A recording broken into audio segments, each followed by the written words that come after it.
नमस्कार, study IQ IAS Hindi channel पर आपका स्वागत है। मैं हूं अमृत उपाध्याय और जैसा कि आप जानते हैं कि स्टडी IQ IAS हिंदी की टीम ने अभी हाल ही में एक बहुत बड़ा कोर्स लॉन्च किया और वो कोर्स क्या है? Live foundation course study IQ IAS Hindi ने शुरू किया है और लगातार हम लोग आपको इसके फीचर्स के बारे में, विशेषताओं के बारे में बता रहे हैं। लेकिन जैसा कि कल लाइव क्लास में मैंने एक एक फैकल्टी से आपकी मुलाकात कराई थी, आपके सवाल भी पूछे थे। आपने जो सवाल लाइव में पूछे वो मैंने उन फैकल्टी से पूछे, लेकिन मेरे सवाल कुछ रह गए थे। तो उन सवालों को पूछने के लिए मैंने ये मौका छोड़ा नहीं है।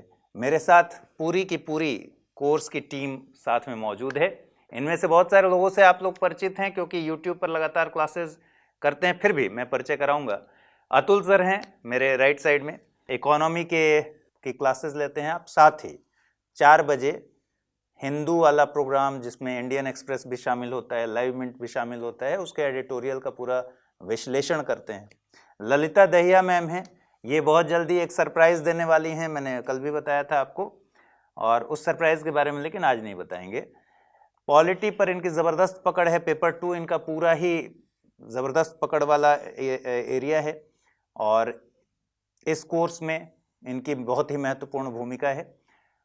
साथ ही मनीष श्रीवास्तव, मनीष जी साइंस टेक के टीचर हैं और साथ ही भूगोल भी पढ़ाते हैं। अच्छा, मैं एक बात बहुत क्लियर कर दूं कि इसमें बहुत सारे लोग ऐसे हैं जो कम से कम 2 विषयों के तो महारथी हैं, तो हमने रिक्वेस्ट किया है कि भाई एक विषय पर ही रहिए, तो ज़्यादातर एक विषय पर रोका गया है। जैसे एक एग्जाम्पल मैं बताता हूँ, फिर परिचय कराऊंगा आगे। Polity Atul sir polity core polity वाले हैं, ललिता मैम पॉलिटी वाली हैं, इधर अमरेंद्र सर हैं जो पॉलिटी वाले हैं, विरत सर हैं जो इतिहास पढ़ाते हैं आपको, ये भी पॉलिटी वाले हैं, और मैं अंतिम तौर पर पॉलिटी वाला हूँ ही, लक्ष्मीकांत पढ़ा ही रहा हूँ। तो सिर्फ पॉलिटी के लिए इतने सारे लोग हैं। ऐसे ही अन्य विषयों में है, तो जिसका भी मैं परिचय कराऊंगा आज बता दूंगा कि उनका एक और एक्सपर्टीज़ क्या है। जैसे साइंस टेक और ज्योग्राफी इनकी एक्सपर्टीज़ है, ठीक है, मनीष सर की। ओम सर हैं, ओम सर करंट अफेयर्स के महारथी हैं, इनको बहुत लंबा अनुभव है स्टूडेंट्स के साथ इंटरेक्शन का, उस लेवल पर उनकी सफलता में बड़ी भागीदारी इन्होंने निभाई है और करंट अफेयर्स पर रोज़ आपको जो वीडियो देंगे ओम सर देंगे। लेफ्ट साइड चलते हैं, ठीक है, अमरेंद्र सर एथिक्स आपको अभी पढ़ा रहे हैं, पॉलिटी पढ़ाएंगे बैच 1 में, शुरुआत इन्हीं से होगी। हमारे साथ हैं मुकुल भारद्वाज सर जो ज्योग्राफी पढ़ाएंगे, भूगोल पढ़ाएंगे, और भूगोल के साथ जो चीज़ें होती हैं वो जो विषय होते हैं। विरत सर इतिहास, ठीक है, पॉलिटी इनका सब्जेक्ट है, मैं फिर से बता दे रहा हूँ, ठीक है, राज्यव्यवस्था सब्जेक्ट है लेकिन इतिहास इनका बहुत गहरी पकड़ है इनकी, तो इतिहास पढ़ाएंगे आपको। और साथ ही जो सबसे ज़रूरी बात, जहाँ रिज़ल्ट फंस रहा है, वो बैठे हुए हैं दिलीप मौर्य जी। दिलीप मौर्य सर पढ़ाएंगे आपको CSET। तो ये हमारी टीम है, एक आध सदस्य इसमें नहीं है किसी वजह से, लेकिन आज हम लोग बातचीत शुरू करते हैं। सबसे पहले मैं अतुल सर के पास ही आता हूँ। अतुल जी बताएंगे कि UPSC की तैयारी को लेकर, मैं एक स्टूडेंट हूँ इस पूरे, इसमें 4 लोग, इधर 4 लोग, मुझे तैयारी शुरू करनी है, ठीक है, और आपने कोर्स लॉन्च किया है। इस कोर्स में अगर मैंने एडमिशन ले लिया, मुझे क्या फ़ायदे होंगे, मैं कितना भरोसा करूं कि इस कोर्स में एडमिशन लेने के बाद चांसेस हैं कि मैं सफल हो जाऊंगा? देखिए, UPSC कोर्स की तैयारी के साथ या इस एग्ज़ाम की तैयारी के साथ जो सबसे बड़ी चुनौती ज़्यादातर बच्चों के सामने आती है वो आती है मटेरियल की बहुत ज़्यादा सप्लाई। कि आज अब देखेंगे, जैसे शायद आज से 15 साल पहले ऐसी व्यवस्था नहीं थी, व्यक्ति कुछ किताबें चुनता था या कोई एक कोचिंग चुन लेता था, उसके ज़रिए पढ़ाई करता था। शायद हम सब ने अपनी तैयारी ऐसे ही करी थी कभी ना कभी। सही बात। लेकिन अगर आप आज के परिप्रेक्ष्य में आप तैयारी कर रहे हैं तो आप, जैसे मैं अपने विषय की बात करूं, इकोनॉमिक्स की बात करूं, तो इकोनॉमिक्स पढ़ने के लिए आपके पास कम से कम 15 पुस्तकें उपलब्ध हैं। आपके पास बजट अभी आया था हाल ही में, बजट के मैं यूट्यूब पर देख रहा था कम से कम 250 विश्लेषण आ चुके हैं। आर्थिक सर्वेक्षण जो 500 पेज का होता है, आर्थिक सर्वेक्षण के आने के 5 घंटे के अंदर उसका भी विश्लेषण आ गया। अब मुझे नहीं पता कि 500 पेज की किताब का 5 घंटे के अंदर विश्लेषण कैसे किया जा सकता है, लेकिन लोगों ने कर दिया है। तो एक छात्र के लिए बहुत बड़ी चुनौती अब ये बन गई है कि उसको चयन करना पड़ रहा है कि अभी इतना सारा उसके पास कंटेंट उपलब्ध है, और क्योंकि वो छात्र है, वो विशेषज्ञ तो है नहीं, तो उसके लिए ये चयन बड़ा मुश्किल है। तो बहुत सारे छात्र और मेरे छात्र जो मतलब जिन लोगों से मैं बात करता हूँ और चैट करता हूँ लाइव चैट के जरिए अपने यूट्यूब वीडियोस में भी, वो इस बात से सहमत होते हैं सामान्यतः कि अगर वो 10 घंटे पढ़ाई कर रहे हैं, उन 10 में से 9 से 9.5 घंटे वो खराब कंटेंट देखकर गुजारते हैं। उसको वो देखते हैं या पढ़ते हैं कहीं से डाउनलोड करके, उनको लगता है नहीं ये अच्छा नहीं था। तो शायद वो 10 घंटे का इन्वेस्टमेंट जो है उससे उन्हें 1 घंटे का फायदा मिल रहा है, जब वो 9 घंटे गुजार के 1 घंटे के अच्छे कंटेंट पे आ रहे हैं। यहां पर एक कोर्स का फायदा आता है।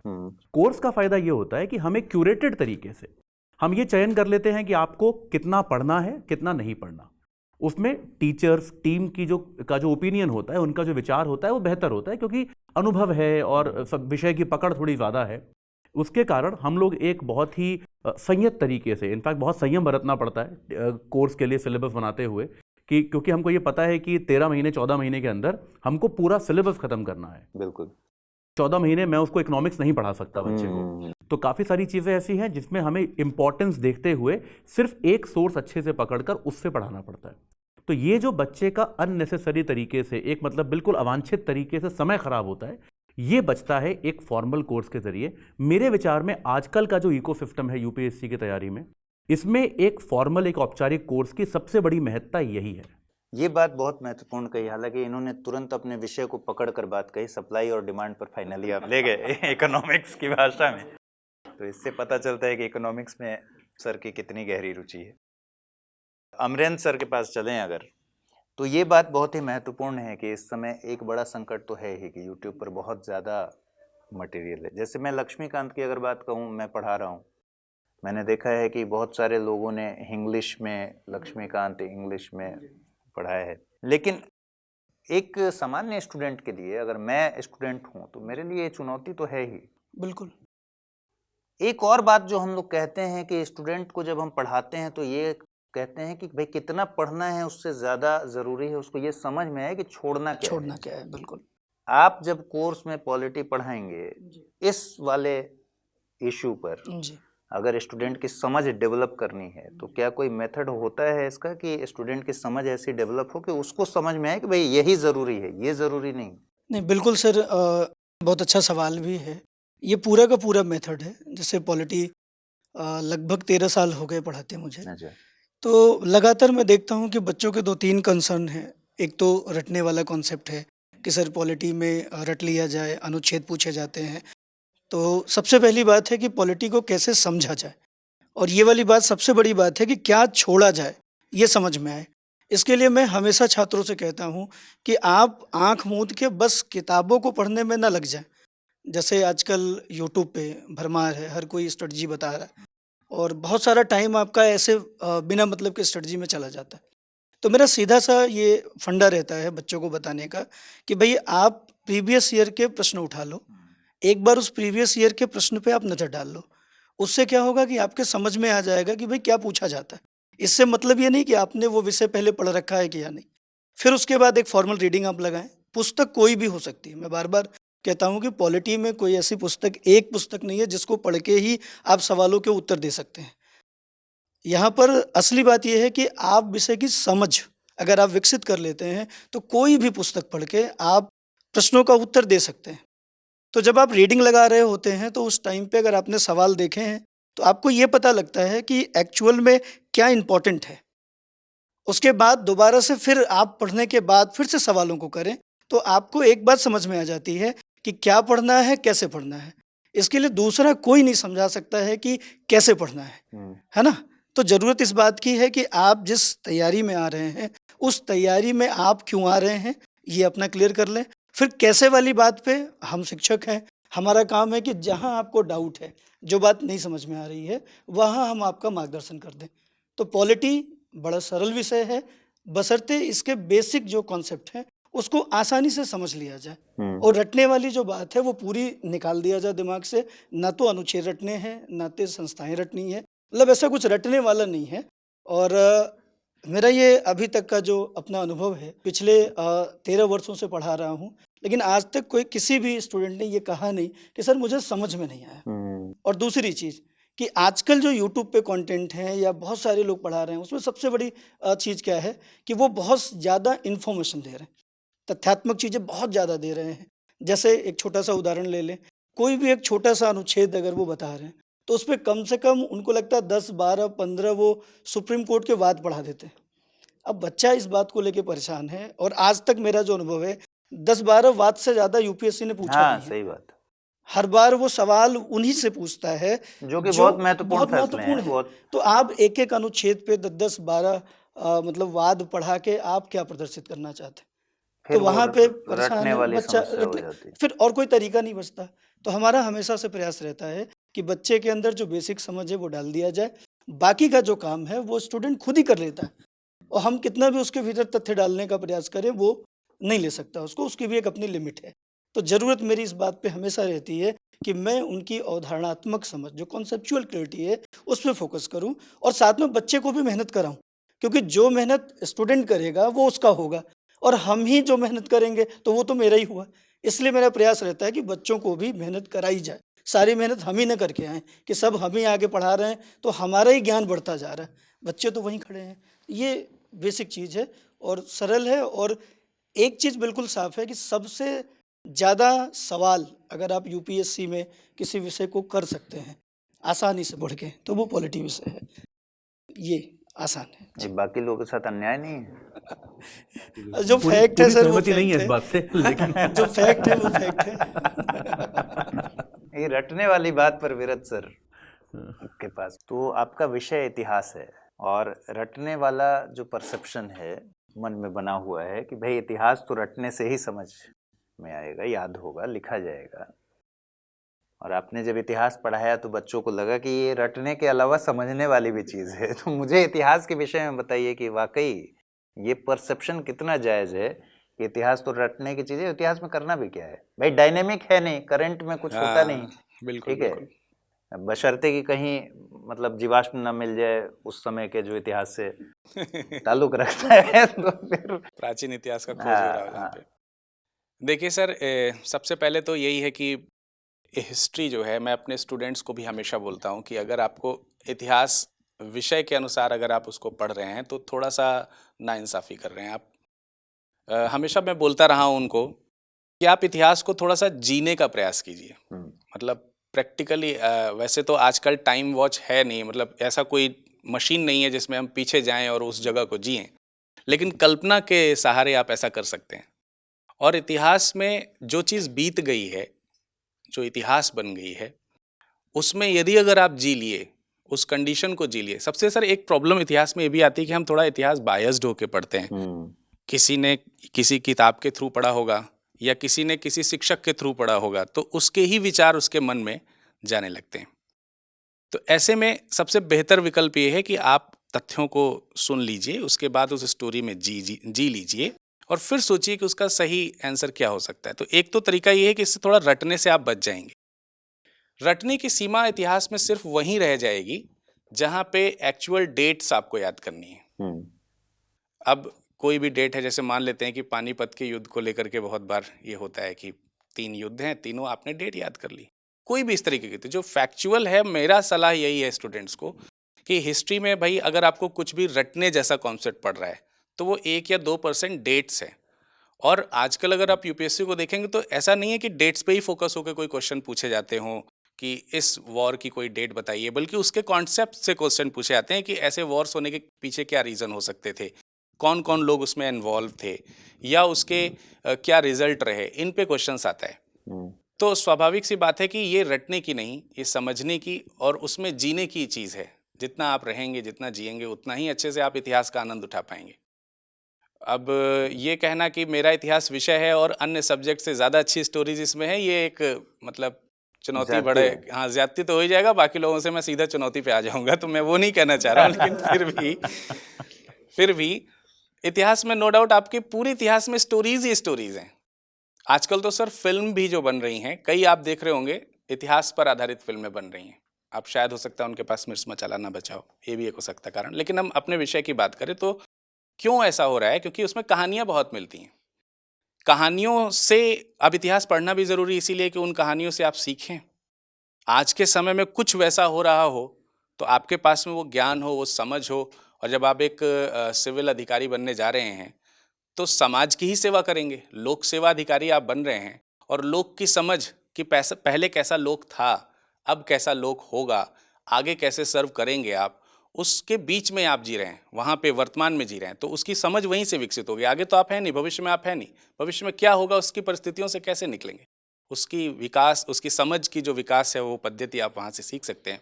तो उसे रटें नहीं, उसे सीखें, उसे पढ़ें, उसे जिएं। यही मतलब मैं फिर भी मतलब ये एक स्ट्रॉन्ग, अतुल आईआईटी से हैं आप, जो इस बैकग्राउंड से लोग तैयारी करते हैं, जो इंजीनियरिंग बैकग्राउंड के हैं, उनके लिए तो वाकई इतिहास थोड़ा थ्रेट की तरह नहीं लगता उन्हें? थ्रेट की तरह है, लेकिन मैं आपको एक अपना पर्सनल एग्जांपल देता हूँ उसमें एक्चुअली, कि मैं जैसा विरद ने अभी बोला, मैंने कभी इतिहास ऐसे नहीं पढ़ा था जब तक मैं 9th क्लास में था। मैं एक्चुअली अपने स्कूल टाइम में जा रहा हूँ। जब तक मैं 9th क्लास में था मैं भी इतिहास को बस रटता था कि यार बाबर आया, अकबर आया, वो बाबर, वो क्या था, बाबर, हुमायूं, अकबर, जहांगीर, शाहजहां, औरंगज़ेब, ये सब मैंने भी ऐसे सीरियल से याद किए हुए थे कि ये लोग आए, इतने इतने साल इन्होंने शासन किया और ये लोग इस तरह से चले गए। 9th क्लास में क्या हुआ, मेरे स्कूल में एक नए टीचर आए, बहुत युवा व्यक्ति थे, आई थिंक 24-25 साल के होंगे, और उनको काम दिया गया हमें विश्व युद्ध पढ़ाने का।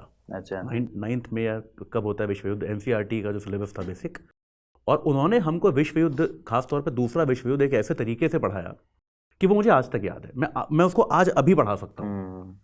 वो क्या करते थे, वो क्लास में हमको रोल दिया करते थे कि तुम जापान हो, तुम जर्मनी हो, चलो अभी देखो तुम्हारी सुरक्षा को खतरा है तो तुम क्या करोगे, सोचो, एक कागज पे लिख के मुझे देखो। युवा व्यक्ति, 24-25 साल का व्यक्ति था वो, जो ये पढ़ा रहा था, कि आप एक कागज पे लिख के बताओ कि आपके पास 4 ऑप्शंस क्या हैं, और इन 4 ऑप्शंस में से कौन सा ऑप्शन आपको सबसे बेहतर लग रहा है, कौन सा विकल्प सबसे बेहतर है। तो देखो पोलैंड ने वही तो किया, इसीलिए संधि कर ली, आप भी यही करते।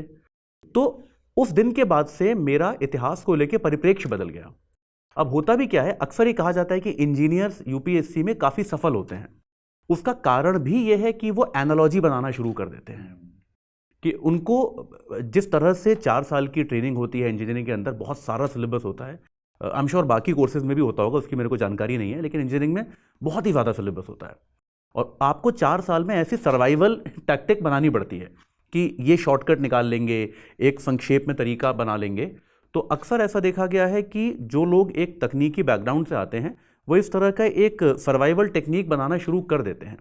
तो मैं यहाँ पर बैकग्राउंड से ज़्यादा दरअसल स्कूल में जिस तरह की शिक्षा हमको दी गई है इतिहास की, या फिर कुछ हद तक भूगोल की भी, वो काफ़ी हद तक और जिम्मेदार है कि हम लोग इन विषयों से बहुत ज़्यादा डरते आए हैं। ये एक बहुत बड़ा फैक्टर है। सही बात। तो यही सही है सर, उसमें जैसे जितना आप अच्छी सी कल्पना कर पाएंगे और परिकल्पना कल्पनाएं जितनी सजीव होंगी, इतिहास में उतना ही आपको सपोर्ट मिलेगा। और जैसे सर ने बताया कि अगर थोड़ा टेक्निकल जो भी स्टूडेंट्स हैं उनके अंदर ये रहता है कि एक तो वही 8वीं 9वीं क्लास के बाद से इतिहास से नाता रिश्ता टूट जाता है, फिर टेक्निकल सब्जेक्ट्स में ही रहते हैं, तो वो टेक्निकलिटी हिस्ट्री में मिलती नहीं है एक्चुअली उन्हें, तो वो मिलेगी नहीं, वो बनानी पड़ेगी उसको। आप डेटाज जो हैं वो टाइम टू टाइम कारण और कथन से उसको चीज़ें जो हैं जोड़ करके जब आप पढ़ेंगे तो अपने आप वहाँ पे टेक्निक्स मिलेंगी। कोई भी युद्ध यूं ही नहीं हो गया, कोई भी इतिहास यूं ही गठित नहीं हो गया, और जो भी इतिहास यूं ही है उसे हम पढ़ ही नहीं रहे हैं, उसे यूपीएससी देख भी नहीं रहा, यूपीएससी का कोई एग्जाम नहीं देख रहा है एक्चुअली। तो जो इतिहास में चीज़ आ रही हैं वो तथ्यात्मक ही हैं, और वो किसी न किसी कारण से एक दूसरे से जुड़ी हुई हैं, वो ही जुड़ाव ही हमें निकालना है। संबंध नहीं रहेगा तब तक चीजें इसी तरीके से कंफ्यूज करती रहेंगी, तो बच्चे समझेंगे कि भाई इसको याद कर जाना। हाँ, ललिता मैम के पास चलते हैं, उत्तर लेखन को लेकर। सर मुझे ऐसा लगता है कि स्टूडेंट की जो सबसे बड़ी कमी है यूपीएससी में, वो आंसर राइटिंग पे मेहनत नहीं करना है। नहीं, लेकिन मैं आपसे ये जानना चाहता हूँ कि ये एक डायलॉग है जो हम सब देते हैं, आंसर राइटिंग करना चाहिए, ठीक है। हर एक टॉपर बोलता है कि भाई की है सक्सेस की कुंजी है आंसर राइटिंग करना चाहिए, और अब बच्चे को ये डायलॉग याद हो गया है, उसको पता है आंसर राइटिंग करना चाहिए।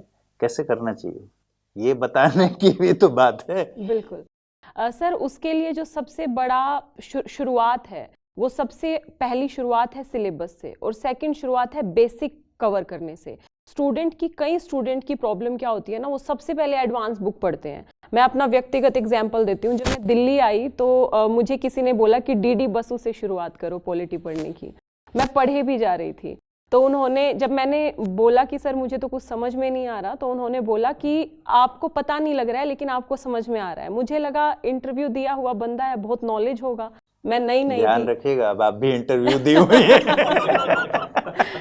और आप जो बता रही हैं बाद में कोई ऐसे ही कोट न करे कि मुझे लगा इंटरव्यू दी हुई थी, सही बता रही थी। जी डीडी बसु के बारे में मैं जब पॉलिटी पढ़ाता था, सॉरी बस एक सेकंड, मैं अपने सारे छात्रों को बोलता हूँ कि अगर आपने डीडी बसु खरीद लिए, वो बहुत बड़े स्कॉलर थे, बहुत सम्मान है उनकी तरफ मेरा, लेकिन मैं बच्चों को भी बोलता हूँ कि ये किताब वापस करके रिफंड ले आओ ये आपके हम की नहीं है प्लीज।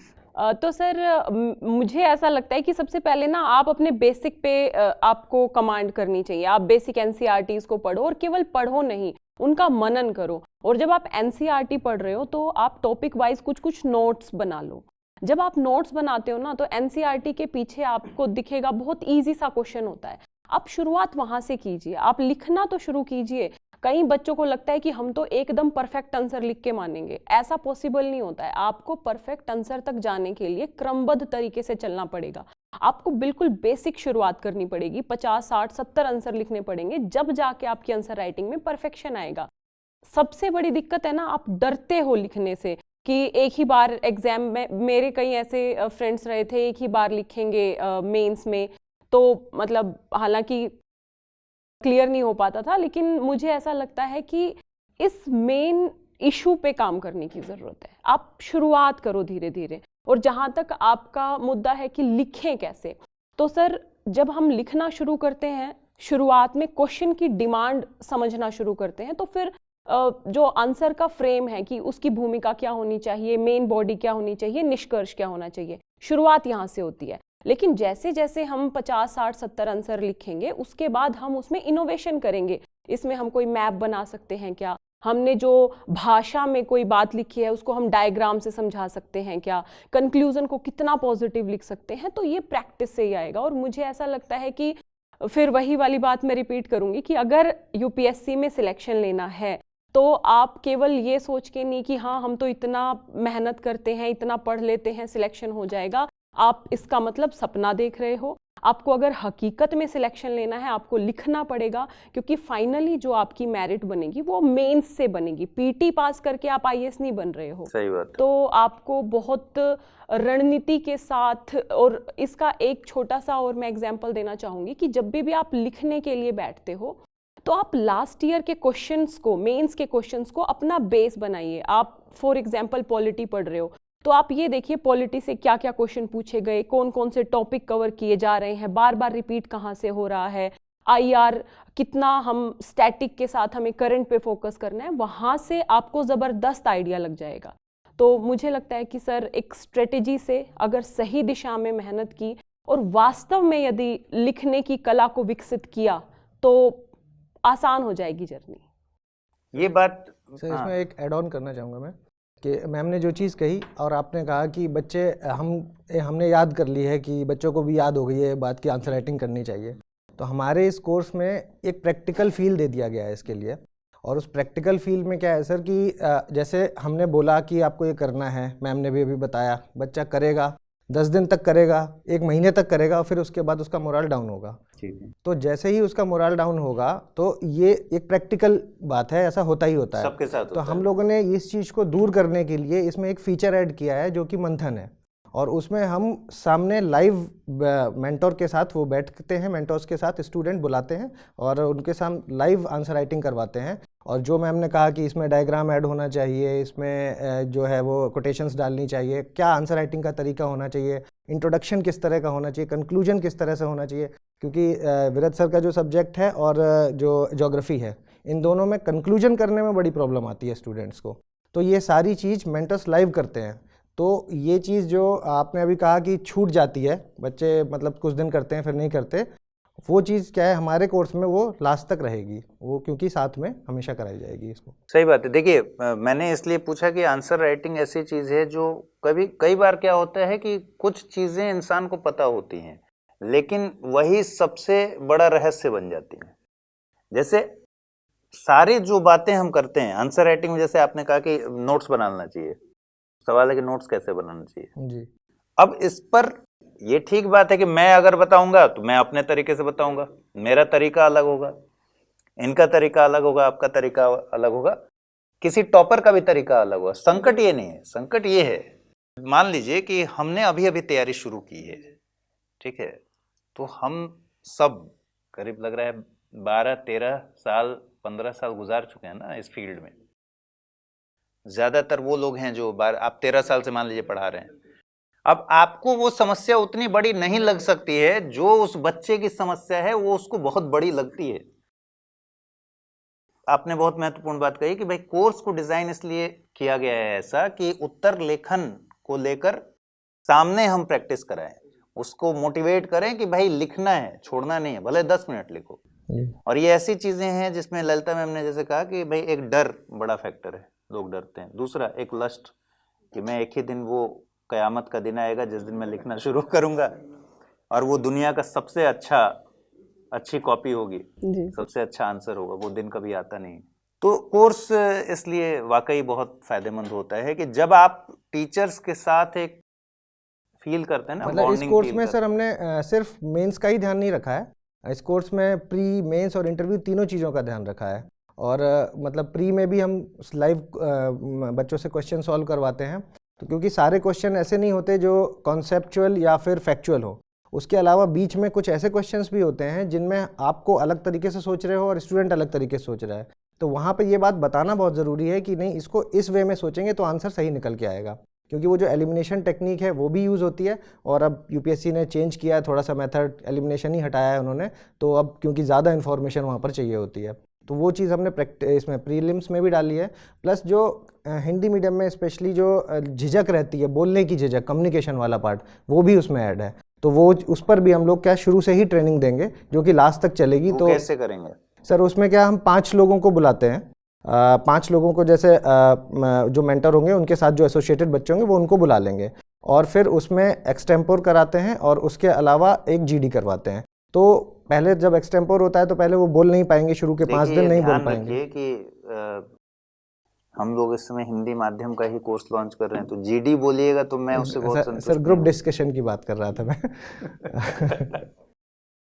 हाँ ठीक है, तो ग्रुप डिस्कशन करवाते हैं और फिर वहाँ पर जो बच्चों का कम्युनिकेशन इससे बेहतर होता है। धीमे धीमे चीज़ें, प्रक्रिया है ये, एक बार में नहीं होता, लेकिन हाँ एक समय आते आते वो चीज़ें बेहतर हो जाती हैं।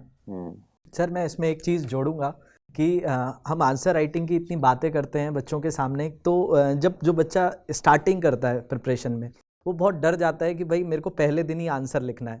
तो इस जगह पे मेरा ऐसा सोचना है कि यूपीएससी आपको कोई ऑथर नहीं मांग कर रही है कि आप एग्ज़ाम क्लियर करके कुछ किताबें लिखेंगे।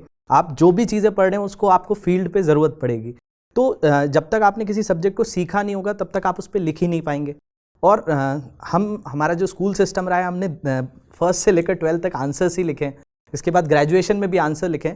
तो बच्चों को मैं यहाँ पे सहज होने के लिए कहूँगा, रफ कॉपी, फिर फेयर कॉपी, फिर रफ कॉपी, फिर फेयर कॉपी। ऐसा है कि आंसर्स तो हमने लिखे हैं, लेकिन हम जब चीज़ों को पढ़ेंगे तो हमारे दिमाग में वो चीज़ें तो आएंगी, और साथ साथ हमारे पास सिलेबस होगा, सिलेबस के साथ साथ प्रीवियस ईयर क्वेश्चन पेपर्स होंगे, तो हमें एक समझ धीरे धीरे विकसित होगी कि एग्ज़ाम की डिमांड क्या है। तो टॉपिक पढ़ने के बाद ही लिख पाएंगे हम। तो यहाँ पे थोड़ा सा सहज मेरे को लगता है कि बच्चों को पहले से होना चाहिए, नहीं तो वो एक डर जो होता है कि शुरुआत ही नहीं हो पाती है, और उस डर में ये रहता है कि यार मैंने पढ़ा है, आज तो मैं इसका आंसर ही नहीं लिख पा रहा हूँ। तो ये एक चीज़, ये एक्चुअली बिल्कुल सही बिंदु है, एक ऐसा हुआ जैसा बना दिया गया है। मेरे साथ भी अनुभव हुआ जब मैंने इकोनॉमिक्स की क्लासेस स्टार्ट की यूट्यूब पर, तो लिटरली मेरी दूसरी क्लास के बाद बच्चों ने कमेंट किया कि सर हम उत्तर नहीं लिख पा रहे हैं। तो मेरा उस पर जवाब ये था कि क्योंकि आपने अभी तक कुछ पढ़ा नहीं है, अभी 2 क्लास हुई हैं, आप 10 क्लास करो, 11वीं क्लास से शुरू करो, 10 क्लास तक कुछ मत लिखो। 11वीं क्लास से लेकर भी मैंने उनको बोला कि आप लंबा आंसर मत लिखो, आपके पास कितने पॉइंट्स हैं। अगर मैंने पूछा है आपसे कि मुद्रास्फीति को नियंत्रित करने के आधुनिक तरीके क्या होने चाहिए, तो आपको मुझे आपसे पैराग्राफ, इंट्रो, कंक्लूजन कुछ नहीं चाहिए। अभी इस स्टेज पे जहाँ पे एकदम बिगिनर हो, वहाँ पर आपसे मुझे बस ये चाहिए कि आप 1 बिंदु सोच पा रहे हो या 4 बिंदु सोच पा रहे हो, बस इतना मेरे को जानना है। लिखना मैं आपको आगे सिखा दूंगा, लेकिन आप अगर 1 बिंदु सोच पा रहे हो तो ये प्रॉब्लम है, ये प्रॉब्लम हमको पहले सॉल्व करनी पड़ेगी। आंसर राइटिंग में सबसे बड़ी चुनौती क्या आती है कि ज़्यादातर बच्चों को 1 या 2 से ज़्यादा पॉइंट समझ ही नहीं आते।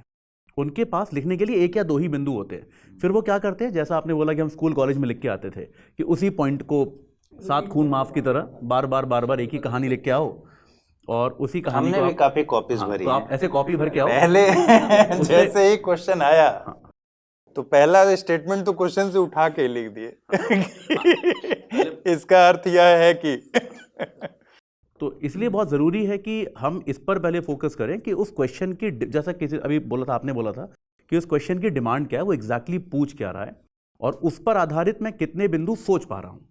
अगर वो बिंदुओं की संख्या अगर 4 बिंदु अगर आपने सोच लिए तो जैसा आपने बोला अभी कि कोई आपको शशि थरूर होने की ज़रूरत नहीं है आंसर लिखने के लिए, आपको कोई बहुत बड़ा उपन्यासकार होने की आवश्यकता नहीं है। 250 वर्ड का आंसर सामान्य तरीके से लिखना बहुत है, सामान्य जाकर। सीधी भाषा में आप लिख के आ जाओगे तो भी चलेगा, लेकिन आपके पास बिंदु होने चाहिए, पॉइंट्स, आर्ग्यूमेंट्स होने चाहिए। बहुत बड़ा फैक्टर ये है। सर यहाँ पे एक मैं छोटी सी बात ऐड करना चाहूंगी। एक तो जब आप क्वेश्चन लिखना, आंसर लिखना शुरू करते हो ना, तो आप ये सोचो 20-25 आंसर को तो मुझे किसी को नहीं दिखाना है, मुझे लिख देना है और एक तरफ रख देना है, पढ़ लेना है खुद से। लेकिन आपको एक ये भय होता है या फिर ये हेजिटेशन होता है कि सामने वाले को क्या लगेगा, मुझे लिखना भी नहीं आता। कम से कम पहले 20-30 क्वेश्चन ऐसे ही लिख के आप रखिए। और दूसरी बात मैं ज़रूर ये कहना चाहूँगी कि इंग्लिश मीडियम और हिंदी मीडियम के बच्चों के बीच में जो एक डिफरेंस होता है ना, हिंदी मीडियम के स्टूडेंट को टॉपिक्स के कुछ बिंदु को याद करना पड़ेगा, कंसेप्चुअल क्लियरिटी के साथ समझते हुए। फॉर एग्जाम्पल, संसदीय शासन प्रणाली के ऊपर क्वेश्चन आ गया तो बच्चे के पास कम से कम 7-8 पॉइंट होने चाहिए दिमाग में कि जैसे ही पार्लियामेंट्री संसदीय शासन प्रणाली के ऊपर क्वेश्चन आएगा मुझे ये पॉइंट लिखने ही है। तो इस तरीके से नोट्स मेकिंग होनी चाहिए पॉइंट वाइज कि हर एक टॉपिक के ऊपर जो विद्यार्थी है उसके पास कम से कम 8-10 पॉइंट हो, ताकि एग्जाम में क्योंकि सर 3 घंटे का समय होता है और 3 घंटे के समय में 20 क्वेश्चन लिखने का अर्थ है 7 से 8 मिनट। और जब हम पहले क्वेश्चन का कंक्लूजन लिख रहे होते हैं तो कंक्लूजन लिखते लिखते जो अगला क्वेश्चन है वो पढ़ रहे होते हैं हम।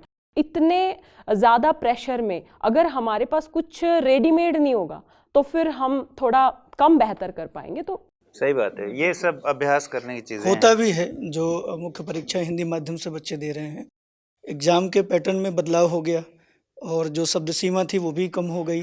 अब क्या है कि अब आप वैसे नहीं लिख सकते, लेकिन समस्या क्या है कि पुस्तकें अभी भी वैसे ही छप रही हैं। तो ऐसे में आपको खुद से ही कि जो कॉन्सेप्चुअल क्लैरिटी है उसको हम बिंदुवार लिखें, और जब रेडीमेड हमारे पास रहेगा तभी हम उसको लिख सकते हैं। वहाँ ये कोई नहीं देखने जा रहा है कि आपको उस विषय पे कितनी समझ है और आपने अभिव्यक्त क्या किया है वो, और ये केवल और केवल अभ्यास से आएगा। हमने देखा है कि जब तक आपका अभ्यास नहीं है तब तक आप अच्छे शब्दों का चुनाव करके आप बिंदुवार आप लिख नहीं होता, सकते। सही बात। और तो फिर इसके अभ्यास करना जो है। झिझक वाली बात है जी, उसमें ऑनलाइन कोर्स ज़्यादा फायदेमंद है, क्योंकि जैसा मैम ने कहा कि कोई क्या सोचेगा कि कैसा लिखा है मैंने आंसर, तो यहाँ पता ही नहीं है कि जो चेक कर रहा है कि किसका आंसर चेक कर रहे हैं, और अगली बार क्या पता आपको दूसरा एवेलुएटर चेक करे। तो यहाँ पर ये चीज़ फ़ायदेमंद रहती है ऑनलाइन कोर्सेज में कि आपको झिझकने की कोई ज़रूरत नहीं है। आप जैसा भी लिखें, 250 वर्ड लिखने थे 25 ही लिख पाएँ तो भी लिख करके आप भेज दीजिए। बहुत बार और टीचर के एवेलुएटर सामने ये भी चैलेंज आता है कि आप तो कह रहे हो कि लिखो, आप लिखो, या फिर आप की पॉइंट्स बता रहे हो, लेकिन बच्चा ये सोचता है ना कि आप ही एक बार लिख के तो दिखाओ। तो हमारे साथ तो यही है कि जब हम क्लास शुरू करते हैं तो पहले बच्चों को ये दबाव नहीं डालते कि आप उत्तर लिखो।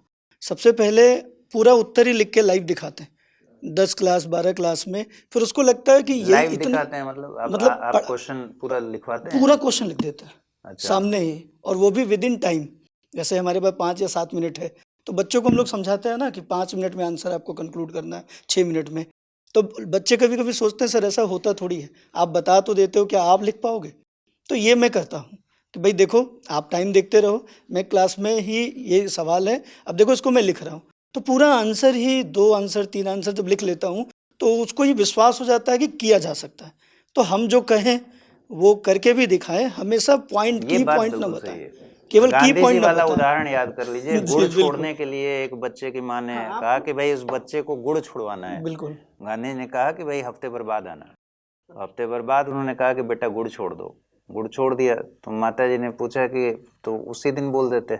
सही बात। उन्होंने कहा उस समय मैं भी गुड़ खाता था और अब जाकर गुड़ छोड़ा है, तब जाकर बोलने की बहुत बात बार लोग है। कंफ्यूजन आपके अंदर डाल देते हैं। जैसे हम लोग तैयारी करने गए तो यही कहा जाता है कि लिखो, तो एक बार पूछा गया क्या लिखें, तो कहते हैं न्यूज़पेपर पढ़ते हो वही लिखो। फिर समझ में नहीं आता कि जो पेपर पढ़ रहा है उसको मतलब ये आलेख और सुलेख करने का क्या फायदा है। हाँ, मतलब दिशा का भटकना भी ठीक नहीं है। हाँ, ये बिल्कुल नहीं है। ठीक है। ज्योग्राफी एक ऐसा सब्जेक्ट है जो मैं मानता हूं कि जब हम अंतिम तौर पर, आप लोग को मैं बता दूं कि जब आप एक लेवल पर तैयारी कर लीजिएगा, 14 महीने पढ़ लीजिएगा, कोर्स पूरा हो जाएगा, आप उस स्थिति में रहिएगा कि ये जो सारे विषय अलग अलग दिख रहे हैं, दरअसल ये अलग अलग नहीं है, और एक समय पर आकर सब कुछ लिंक हो जाएगा। तब आप जब इकोनॉमिक्स पढ़ रहे होंगे तो आपको समझ में आएगा कि ये ज्योग्राफी से कैसे जुड़ा हुआ है। जब आप ज्योग्राफी पढ़ रहे होंगे तब आपको समझ में आएगा कि यहाँ पॉलिटी क्यों इस तरीके से पढ़ा जा रहा है। तो और करंट अफेयर्स, तो एक मतलब बंडल आपको मिल जाएगा, क्योंकि आप समझने लगिएगा, फिर लिंक करने लगिएगा। और मेरा मानना है कि इस लिंक के पूरे प्रोसेस में जो सबसे बड़ा सब्जेक्ट मैं मानता हूं, जो कि संभवतः सही भी है, वो है भूगोल।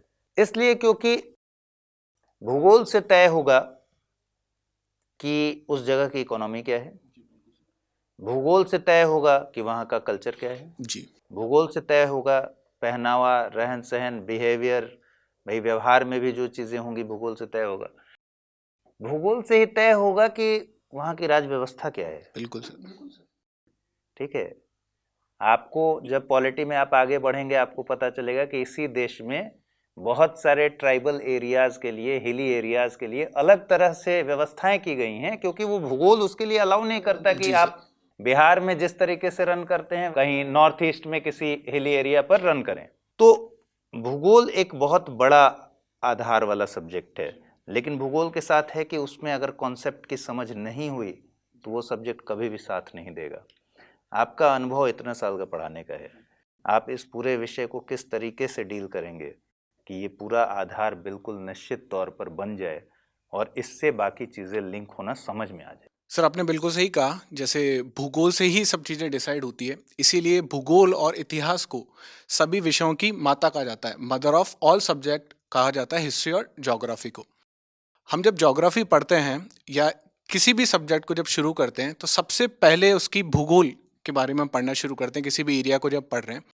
और आपने बिल्कुल कहा कि स्टूडेंट्स के लिए सबसे बड़ी प्रॉब्लम होती है, चूंकि ये बहुत बड़ा सब्जेक्ट है और बहुत ज़्यादा लिंकेजेस इस सब्जेक्ट में है, और यूपीएससी ने पिछले कुछ सालों से डायरेक्ट क्वेश्चन पुटअप करना बहुत बंद कर दिया है। अब यूपीएससी भूगोल से एप्लीकेशन बेस्ड क्वेश्चन पूछने लगा है। तो इस कोर्स में जो हमारी मेथडोलॉजी रहने वाली है, वो चूंकि हिंदी माध्यम का बैच है ये, इसमें सबसे पहले हम शुरू करेंगे जो हमारी बेसिक एनसीईआरटीज़ हैं। कि मार्केट में ऐसी कोई भी किताब नहीं है जो यूपीएससी के भूगोल के पूरे सिलेबस को कवर कर सके। तो हम पहले शुरू करेंगे हमारी एनसीईआरटी से। एनसीईआरटी हर बार यूपीएससी पिछले 6 सालों से चिल्ला चिल्ला के अपने पेपरों में बताने की कोशिश कर रहा है कि अगर आपको यूपीएससी क्लियर करना है तो सबसे इंपॉर्टेंट जो किताबें हैं वो है एनसीईआरटी की किताबें। दूसरी चीज, चूंकि भूगोल में इतने सारे लिंकेजेस हैं, एक बार इतना बड़ा सब्जेक्ट आपका जब क्लियर होता है तो ये बहुत अच्छे से लिंक कर पाओगे आप इकोनॉमिक्स में। इकोनॉमिक्स में स्पेशली अगर हम देखें, जो एग्रीकल्चर वाला सेक्शन है वो पूरा ओवरलैप है। अगर हम सोशल इश्यूज को देखें, कहीं पे भी कोई भी अगर सोशल इश्यू अराइज हो रहा है तो उसका कारण क्या है, उसके पीछे भी भूगोल एक कारण रहा है। भूगोल में बहुत बार बच्चे पूछते हैं कि सर भूगोल में भी जो मैप बेस्ड क्वेश्चन है, जो लोकेशन है, वो हमको रटनी पड़ेंगी।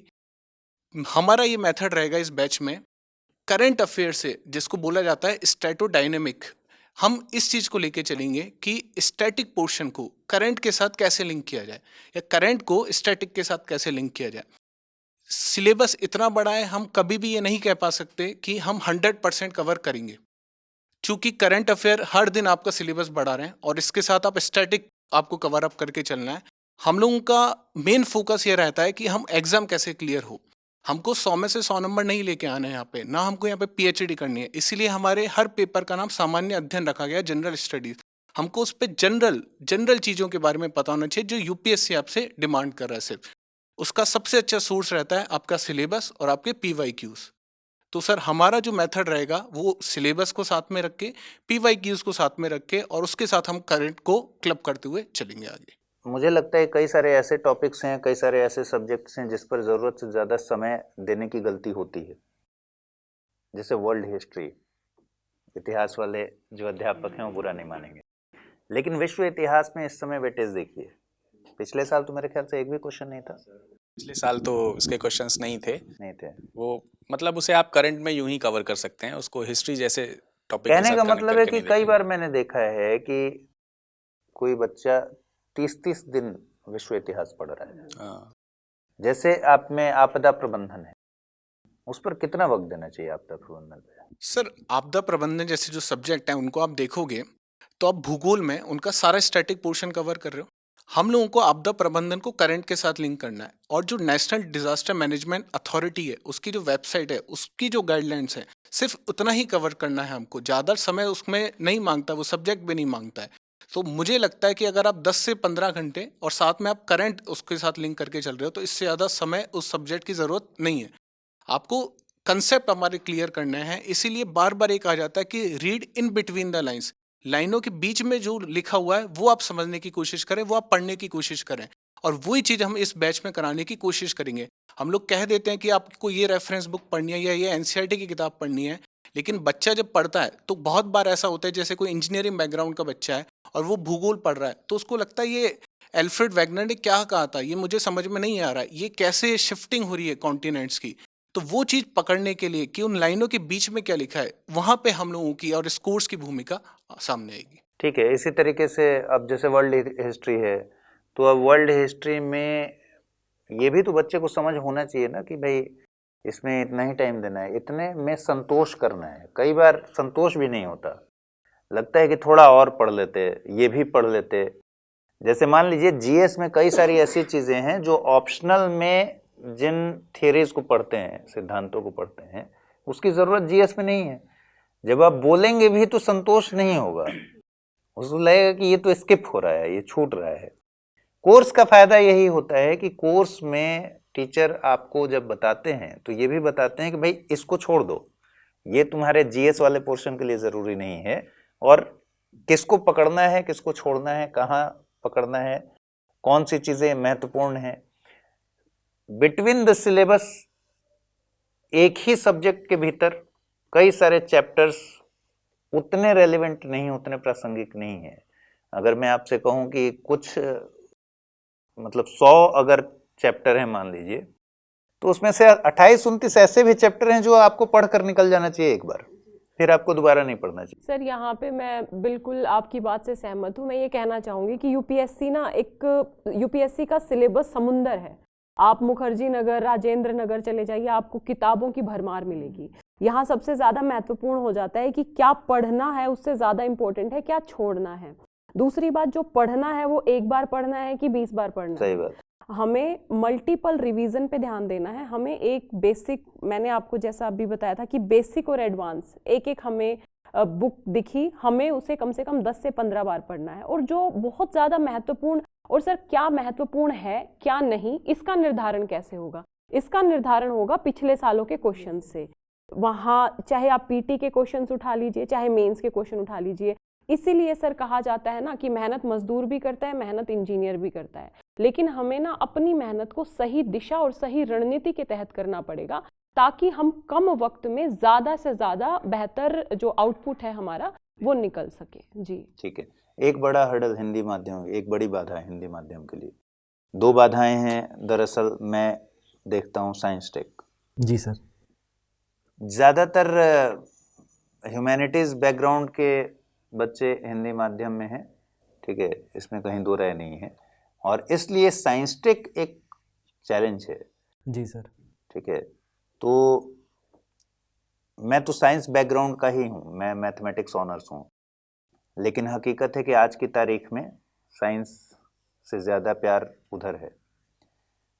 अब बताइए ये इस चुनौती का सामना कैसे किया जाए, क्योंकि एक परसेप्शन ये भी है कि हम हिस्ट्री, ज्योग्राफी, पॉलिटी, इकोनॉमिक्स पढ़ लिए, ठीक है, साइंस टेक को लोग उतना भाव नहीं देते हिंदी माध्यम में, और उसकी वजह से रिजल्ट रुकता है। बिल्कुल सही कह रहे हैं सर आप, क्योंकि अगर हम मैं जैसे पहले भी बात कर रहा था, अगर सिलेबस की बात करें या प्रीवियस ईयर क्वेश्चंस पेपर की बात करें, प्रीलिम्स में 23 क्वेश्चन तक साइंस टेक से आए हुए हैं। तो अगर बच्चा इस सब्जेक्ट को इग्नोर करता ही है, और कुछ वजह पे मैं बच्चों की भी गलतियां नहीं बोलूँगा, क्योंकि सबसे एक बहुत बड़ी जिम्मेदारी टीचर की होती है। कोई भी सब्जेक्ट पढ़ाता है टीचर, तो अगर टीचर उसमें इंटरेस्ट डेवलप नहीं कर रहा है तो बच्चा कैसे पढ़ेगा। तो हमारा सबसे पहला यही काम है कि भाई साइंस को इतना लूसिड कर दिया जाए, इतना सरल कर दिया जाए कि भाई बच्चा उसको इंटरेस्ट तो ले, क्योंकि जब तक आप इंटरेस्ट नहीं लेंगे तब तक आप शुरू ही नहीं करेंगे। और जैसे मैं एक एग्जांपल देता हूँ सर, महाराष्ट्र में कुछ दिनों पहले एक घटना हुई थी कि लातूर वगैरह जो क्षेत्र था काफ़ी सूखा पड़ गया था और वहाँ पे जल संकट हो रहा था। तो महाराष्ट्र में ये किया गया कि IPL के मैचेस तक बैन कर दिए गए थे बॉम्बे में। उसके बाद जो लातूर का प्रशासन था उनको एक सलाह आई थी कर्नाटक प्रशासन की तरफ से कि भाई आप जो खेती में इस्तेमाल करते हैं चीज़ें, जैसे गन्ने की खेती वहाँ काफ़ी होती थी और गन्ने की खेती में काफ़ी ज़्यादा पानी लगता है, तो उन्होंने उनको सजेशन दिया कि भाई आप गन्ने की खेती की जगह दूसरी खेती करिए, तो जिससे वहाँ पे पानी का संकट बढ़ सकता है, क्योंकि आप बड़े लेवल पे IPL मैचेस को बहुत हाईलाइट कर रहे हैं। तो ये एक छोटी सी चीज़ ब्यूरोक्रेसी से आई थी। सही तो बात। ये कैसे आई? ये तभी आई जब आप साइंटिफिक टेम्परामेंट लेकर, मानसिकता लेकर आप जाएंगे। यस। तो मैं वही कहूँगा, स्टूडेंट्स को भी यही कहूँगा कि आपको जो है मशीन नहीं बनना है, आपको आगे चलकर बहुत सारे काम करने हैं, फील्ड पे जाना है। और उसके लिए आज की डेट में हमने इतनी बड़ी महामारी फेस की है, इसमें फील्ड पे जो लोग काम कर रहे थे वो ब्यूरोक्रेट्स थे। तो अगर हमारा साइंटिफिक टेम्परामेंट नहीं होगा, हम उस तरीके से नहीं सोचेंगे, तो हम अपने लिए भी सजग नहीं रहेंगे। हेल्थ एक बहुत बड़ा इशू जो है वो भी आपको साइंस से ही समझने आता है। तो इंटरेस्ट जो डेवलप करना है वो एक टीचर का ही काम है। तो मेरे लिए एक चैलेंज भी है और मैं इसको एक चैलेंज को बहुत एक्साइटेड भी हूँ, इस चैलेंज को कि हिंदी माध्यम में जो है बच्चों को सरल किया जाएगा। अभी यूट्यूब के माध्यम से हमने कुछ चीज़ें चालू की भी थी, लगभग 4-5 महीने से उसको लगातार रन किया है, उस पर रिस्पॉन्स भी हमें मिला है और बच्चों को धीरे धीरे समझ हमने विकसित की है।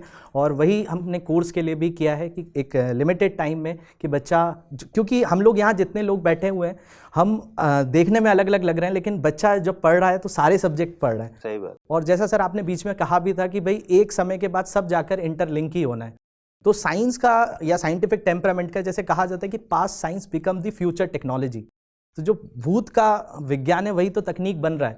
तो आप भी एक तकनीक ही जो है अपने अंदर विकसित कर रहे हैं। भूत का विज्ञान तक तो ठीक है, जब विज्ञान भूत की तरह डराने लगे तब क्या? तो सर वहां पे हमारा काम बढ़ जाता है। भाई मान लीजिए अब साइंस पल्ले ही नहीं पड़ती, तो यहाँ ये भी समझना पड़ेगा कि आपको साइंस टेक उस लेवल पर नहीं पढ़ना है। जी सर। कि जिस लेवल पर जाकर आपको सर मैं इसमें चीज़ें जोड़ूंगा, जैसे ये एक थोड़ी सी मिसकंसेप्शन भी बना हुआ है कि भाई साइंस टेक बहुत ज़्यादा टेक्निकल होगा। अब जब हम इसरो पढ़ते हैं तो हमें इसरो पढ़ने के लिए पूरा इतिहास पढ़ना पड़ेगा कि भाई नेहरू जी ने क्या सोचा है, कहाँ से विक्रम साराभाई ने किस तरीके से उनको अपॉर्चुनिटी मिली है। तो बहुत सारी लिंकिंग चीज़ें हैं। आप मिसाइल प्रोग्राम पढ़ेंगे तो APJ अब्दुल कलाम के बारे में पढ़ेंगे, तो मुझे नहीं लगता है कि साइंस टेक पढ़ रहे हैं आप तो ह्यूमैनिटीज़ के सब्जेक्ट जुड़े हुए नहीं हैं। और जो मैं खुद भी टेक्निकल बैकग्राउंड से हूँ और मैं ये देखता हूँ कि जो बच्चे टेक्निकल बैकग्राउंड से हैं वो भी साइंस टेक को बहुत ज़्यादा जोर नहीं देते हैं। उनको भी इंटरेस्ट एक समय के बाद जो है ह्यूमैनिटीज़ के सब्जेक्ट पे आने लगता है, वो भी सोचते हैं हमें आता है, तो वो ओवर कॉन्फिडेंस रहते हैं। उससे ज़्यादा जो आर्ट्स बैकग्राउंड से या ह्यूमैनिटीज़ बैकग्राउंड से जो बच्चे हैं वो थोड़ा डर के मारे पढ़ने लगते हैं, तो उनके मार्क्स उनसे ज़्यादा आ जाते हैं। सर अभी थोड़ी देर पहले जैसे चर्चा हो ही रही थी कि हिस्ट्री को लेकर के साइंस एंड टेक बैकग्राउंड का जो स्टूडेंट होता है उसे हिस्ट्री थोड़ा कम अच्छी लगती है और वो चाहता है कि ठीक है थोड़ा हम साइंस एंड टेक, हमारा वो मजबूत पोर्शन है उसको थोड़ा सा देख लेते हैं। थोड़ा टेक्निकल सब्जेक्ट को अगर देखा जाए तो इकोनॉमिक्स की तरफ भी वो रहता है। ये अगर हम साइंस टेक को देखें तो जो लोग आर्ट्स के स्टूडेंट होते हैं उनके लिए ये खौफ उसी तरह से हो जाता है ये वाला सब्जेक्ट साइंस वाला कि हमको तो हिस्ट्री ज्योग्राफी पढ़ लेते हैं, ये हमारा थोड़ा ज़्यादा मजबूत सब्जेक्ट है और साइंस एंड टेक तो हमने पहले भी कभी नहीं पढ़ा है। वो उनके लिए 7-8 क्लास मतलब 7वीं 8वीं क्लास के बाद उनका साइंस टेक छूट जाता है, ठीक उसी तरह जैसे साइंस टेक वालों का हिस्ट्री ज्योग्राफी छूट जाता है। सही बात। 7वीं 8वीं क्लास के लिए। और यूपीएससी चाहता है कि ये मिलाप हो। अब यूपीएससी की चाहत देखिए सर, लगभग 22-23 क्वेश्चन आपको हिस्ट्री के भी देखने को मिलते हैं, ठीक है।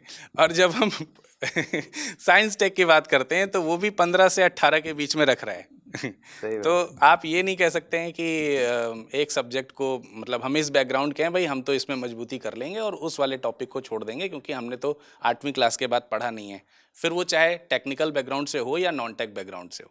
तो सभी को यहाँ पर यही है कि मतलब स्टूडेंट्स को भी यही इस बात से समझ में आनी चाहिए कि हमें बहुत बैलेंस वे में सारे सब्जेक्ट्स को पढ़ना है। कुल मिला के समझ में आना चाहिए कि आयोग ने चक्रव्यूह रचा है। आपको चक्रव्यूह में जाना और वापस आना दोनों आना चाहिए, नहीं तो मामला गड़बड़ हो जाएगा। एक और बड़ी बात है भाई, जो हम सब जानते हैं कि कितना भी पढ़ लें, कोई भी सब्जेक्ट पढ़ लें, और सामान्य अध्ययन में अगर 100 में 80 भी लेते हैं, मतलब 100 में 80 मतलब सवाल की बात हो रही है, नंबर की बात नहीं हो रही है, तो 80 भी सवाल सही कर दें, लेकिन सीसेट वाले पेपर में अगर क्वालिफाई नहीं किए तो चेक भी नहीं होगा। बिल्कुल सर, ये तो बिल्कुल ये बिल्कुल समझ सही रहे बात हैं? है। सारा दारोमदार इस उस कुर्सी के इस तरफ जितने लोग बैठे हुए हैं, ये वो सब आपके एक गेट पास पर टिके हुए हैं। अगर नहीं यस सर, जाएगा तो सर इसको हम ऐसे समझ सकते हैं कि ये जो इंगेजमेंट की रिंग होती है, ये उस तरह से है। अगर पूरी महफिल बन गई, सब कुछ सज गया और रिंग ही गायब है, अच्छा तो फिर आपकी एंट्री उस दिन तो नहीं हो पाएगी, क्योंकि अब जब तक अरेंज करेंगे हो सकता है कुछ लोग खाना पीना खा के चले जाएं। सही बात। तो ये एक रिंग है और इसे केवल रिंग ही ना लिया जाए। एक्चुअली इसकी ज़रूरत क्यों पड़ी, क्यों यूपीएससी को इसको इनरोल करना पड़ा, और पहले स्कोरिंग भी होता था, वो इसलिए होता था कि एप्टीट्यूड की कहीं ना कहीं कमी थी लोगों में। लोग हिस्ट्री अच्छा जानते थे, सब कुछ अच्छा जानते हैं, लेकिन ब्यूरोक्रेट्स की केवल हिंदी अच्छी नहीं होनी चाहिए, उसकी लॉजिक भी अच्छे होने चाहिए, ताकि वो सामने वाले को समझा भी सके। सही बात। और इसी लेख को पूरा करने के लिए 2011 में यूपीएससी ने सीसेट को इंट्रोड्यूस किया। जब इसका इंट्रोडक्शन हुआ तो पूरा तहलका टाइप का मच गया था पूरी मार्केट में। उस टाइम जो लोग ह्यूमैनिटी से थे या फिर जो लोग ऐसे थे जिनको मैथ वैथ में थोड़ी इंटरेस्ट कम था, तो उनको बहुत प्रॉब्लम हुई। एक्चुअली कई लोगों ने इस वजह से ही अपनी तैयारी छोड़ दी। और इस तैयारी को आप ना छोड़ें। अगर आप किसी भी बैकग्राउंड के हैं, कहीं से भी पढ़े हुए हैं, आपने हिस्ट्री पढ़ी, ज्योग्राफी पढ़ी है, तो आपको केवल ये नहीं सोचना कि केवल 33 नंबर लाने हैं या 33% आपको लाना है। आपको ये सोचना है कि एप्टीट्यूड लाना है। ये ज़रूरी है कि हमारे अंदर वो एप्टीट्यूड आ जाए जो हमसे उम्मीद की जा रही है। तो ये रिंग है आपके पास, अगर एक बार आ गई तो फिर ये कभी नहीं जाएगी, ज़िंदगी भर आपके साथ वैसे ही बनी रहेगी जैसे। अच्छा, ऐसा क्यों होता है कि जो मेरे काफ़ी सारे परिचित हैं, जो परिचित मतलब अभी तो टीम में ही लोग काम कर रहे हैं, जो इंटरव्यू भी दिए हुए हैं और वो इस बार भी दे रहे हैं, संयोग से सीसेट में पास कर गए हैं, तो ट्रैक रिकॉर्ड जो रहा है कि जो सीसेट में फेल हो रहा है वो फेल होता जा रहा है यस सर, हर साल। यस सर, बिल्कुल। और जो एक बार निकल गया है वो बोलता है भाई सीसेट नहीं रुकता मेरा। नहीं, ऐसा इसमें क्या होता है ये? दरअसल बात यह है कि थोड़ी सी प्रैक्टिस की ज़रूरत हो। लोग इसको एम ही ले लेते हैं, अरे ठीक है सीसेट है, कोई नंबर तो जुड़ना नहीं, 33% लाने। लेकिन जब होते करते ये मई का महीना आ जाता है, अभी तक तो जून में होता था, अब की बार मई में है, ये 1 मई को सोचेंगे कि मुझे सीसेट निकालना है। 1 मई को इसलिए फंसता है। इनके दिमाग में आएगा कि 15 दिन हमारे लिए सीसेट के लिए काफ़ी है। 15 दिन की ये चीज़ नहीं है। जो चीज़ आप पिछले 1.5 साल से नहीं कर पाए, उसे आप 15 दिन में नहीं कर पाओगे। और सिलेबस भी इतना छोटा नहीं है कि आप उसको 1 दिन या 10 दिन, 15 दिन, 1 महीने में कर पाओगे। आपको सीखना है, एप्टीट्यूड सीखना है, मैथ सीखनी है, रीजनिंग सीखनी है, उसके बाद आपको लॉजिकल रीजनिंग सीखनी, कुछ डाटा इंटरप्रेशन भी आना चाहिए। तो ये सारी चीज़ें आपको 1 दिन में नहीं आने वाली। कितना भी आप कर लोगे, हो सकता है मरमरा के आप सब 26-27% ले आओ, तो आप फेल ही होना है, फिर तो 33 लाने हैं। और यही होता है, ज़्यादातर लोग 5 नंबर, 3 नंबर, 2 नंबर, 8 नंबर ऐसे ही रुकता है सबका, जिनका रुकता है, क्योंकि वो वही 1 मई से लेकर जब तक एग्ज़ाम होता है उस डेट में पढ़ाई कर लेते हैं। तो ये है बहुत खतरनाक चीज़। और इस यहाँ पे एक बात बोलना चाहूँगी, मेरे 2 बहुत ही परिचित मेरे दोस्त, उनका मेंस इतना शानदार था कि वो लिख देते, एक बार बैठने का उनका मौका मिल जाता तो कमाल कर देते, ओवर कॉन्फिडेंस में रहे और सीसेट 2 बार नहीं क्वालिफाई कर पाए। तो इसलिए सीसेट को हल्के में तो कतई नहीं लेना है। ये बहुत खतरनाक भी, इसको खतरनाक कहा जा सकता है। ये इजी वे में आप ले सकते हो, अगर आप थोड़ा सा बैकग्राउंड आपका मैथ से रहा है, रीजनिंग आप इंजीनियरिंग से हो, तो थोड़ा सा इजी हो सकता है। लेकिन उसमें भी अगर आपको प्रैक्टिस नहीं है तो मैं भी आप उस टाइम पे वहाँ पर क्लिक ना कर पाओ, क्योंकि प्रैक्टिस कुल मिला के डेली प्रैक्टिस, डेली में मतलब समय देना चाहिए। लगभग अगर आप 1 घंटे भी दे देते हो, अगर अभी से लेकर, चुनौती है टाइम मैनेजमेंट, अभी से लेकर हम मई की बात करें जो आने वाला एग्जाम है, अगर आप 1 घंटे भी दे देते हो, मतलब एक टॉपिक आप 1 घंटे में कर सकते। अच्छा, अभी से मई तक आप? हाँ, अभी से, ठीक, अभी से लेकर देना पड़ेगा। नहीं, साल भर साल भर तो पढ़ना ही पड़ेगा, अगर आप चाहो तो पढ़ सकते हो। साल भर में फिर ये है कि सीसेट में थोड़ा कम समय दे सकते हैं तो भी अच्छी प्रैक्टिस नहीं, जैसे सर अगर आप 24 को प्लान कर रहे हो तो 24 के प्लान के लिए आपको अभी से अगर आप कर रहे हो थोड़ा तो ये जाके नवंबर दिसंबर तक आपको ऐसे हो जाएगा कि ठीक है, अगर हम वीडियो भी देख लेंगे तब भी हमारा काम हो जाएगा। सर यहाँ पर है ना वो जो प्रीवियस ईयर क्वेश्चंस हैं वो भी एक इम्पोर्टेंट रोल हाँ, प्ले प्रीवियस करेगा। ईयर उसमें ये है कि जो भी नए स्टूडेंट्स हैं, अगर वो अपना उनको नहीं पता कि हमारा सीसेट कैसा है, भले ही वो किसी भी बैकग्राउंड के हैं, तो अगर वो पहले से लगा लेते हैं, कुछ क्वेश्चंस की प्रैक्टिस करते हैं और मान लीजिए कि वो डे 1 को ही प्रीवियस ईयर्स के जो पेपर है 2 घंटे में लगाया और 100+ स्कोर कर रहे हैं, तो ये है कि फिर वो उसको लास्ट के लिए छोड़ सकते हैं कि लास्ट के 1 मंथ नहीं, लास्ट में जब उनको लिखने की ज़्यादा प्रैक्टिस करनी है या फिर उस टाइम पे आपको मतलब बाकी सब्जेक्ट पे अच्छा ध्यान देना है, तो वहाँ पर आप सीसाइड को नहीं दे पाओगे, जाहिर सी बात है। मतलब सीसाइड का आकलन शुरुआत में ही कर लेना चाहिए। अगर वो एक जैसे आप होता नहीं यूट्यूब पे देख रहे हैं तो कपिल शर्मा का शो जरूर देखेंगे लोग, है ना, तो ये होता है कि अगर आप यूट्यूब सारा दिन में देख रहे हो तो एक बात वाइट जरूर देखें। तो वैसे अगर आप पढ़ाई कर रहे हो तो 1-8 घंटे आप सीसेट के लिए भी निकाल लो। मैथ लगा को आपने कपिल शर्मा बना दिया तो 2018 के बाद से ऐसा देखा गया कि पेपर अचानक से बहुत डिफिकल्ट भी हो गए। हाँ, 18 के पहले बहुत आसान पेपर आते थे, मैं एक साइंस बैकग्राउंड के छात्र होने के नाते कहता हूँ, लेकिन 18 के बाद मुझे भी उनको करने में समय लगता था। उस तरह के पेपर्स आने शुरू हो गए। तो एक ह्यूमैनिटीज़ वाला बच्चा, आपको लगता है वो कर पाएगा? मतलब उसके लिए ये बहुत ज़्यादा बड़ी चुनौती नहीं है? सर इसको हमने 2 पार्ट में बांटा है। जो सीसेट हमारा टॉपिक है वैसे 2 पार्ट में बटा हुआ है।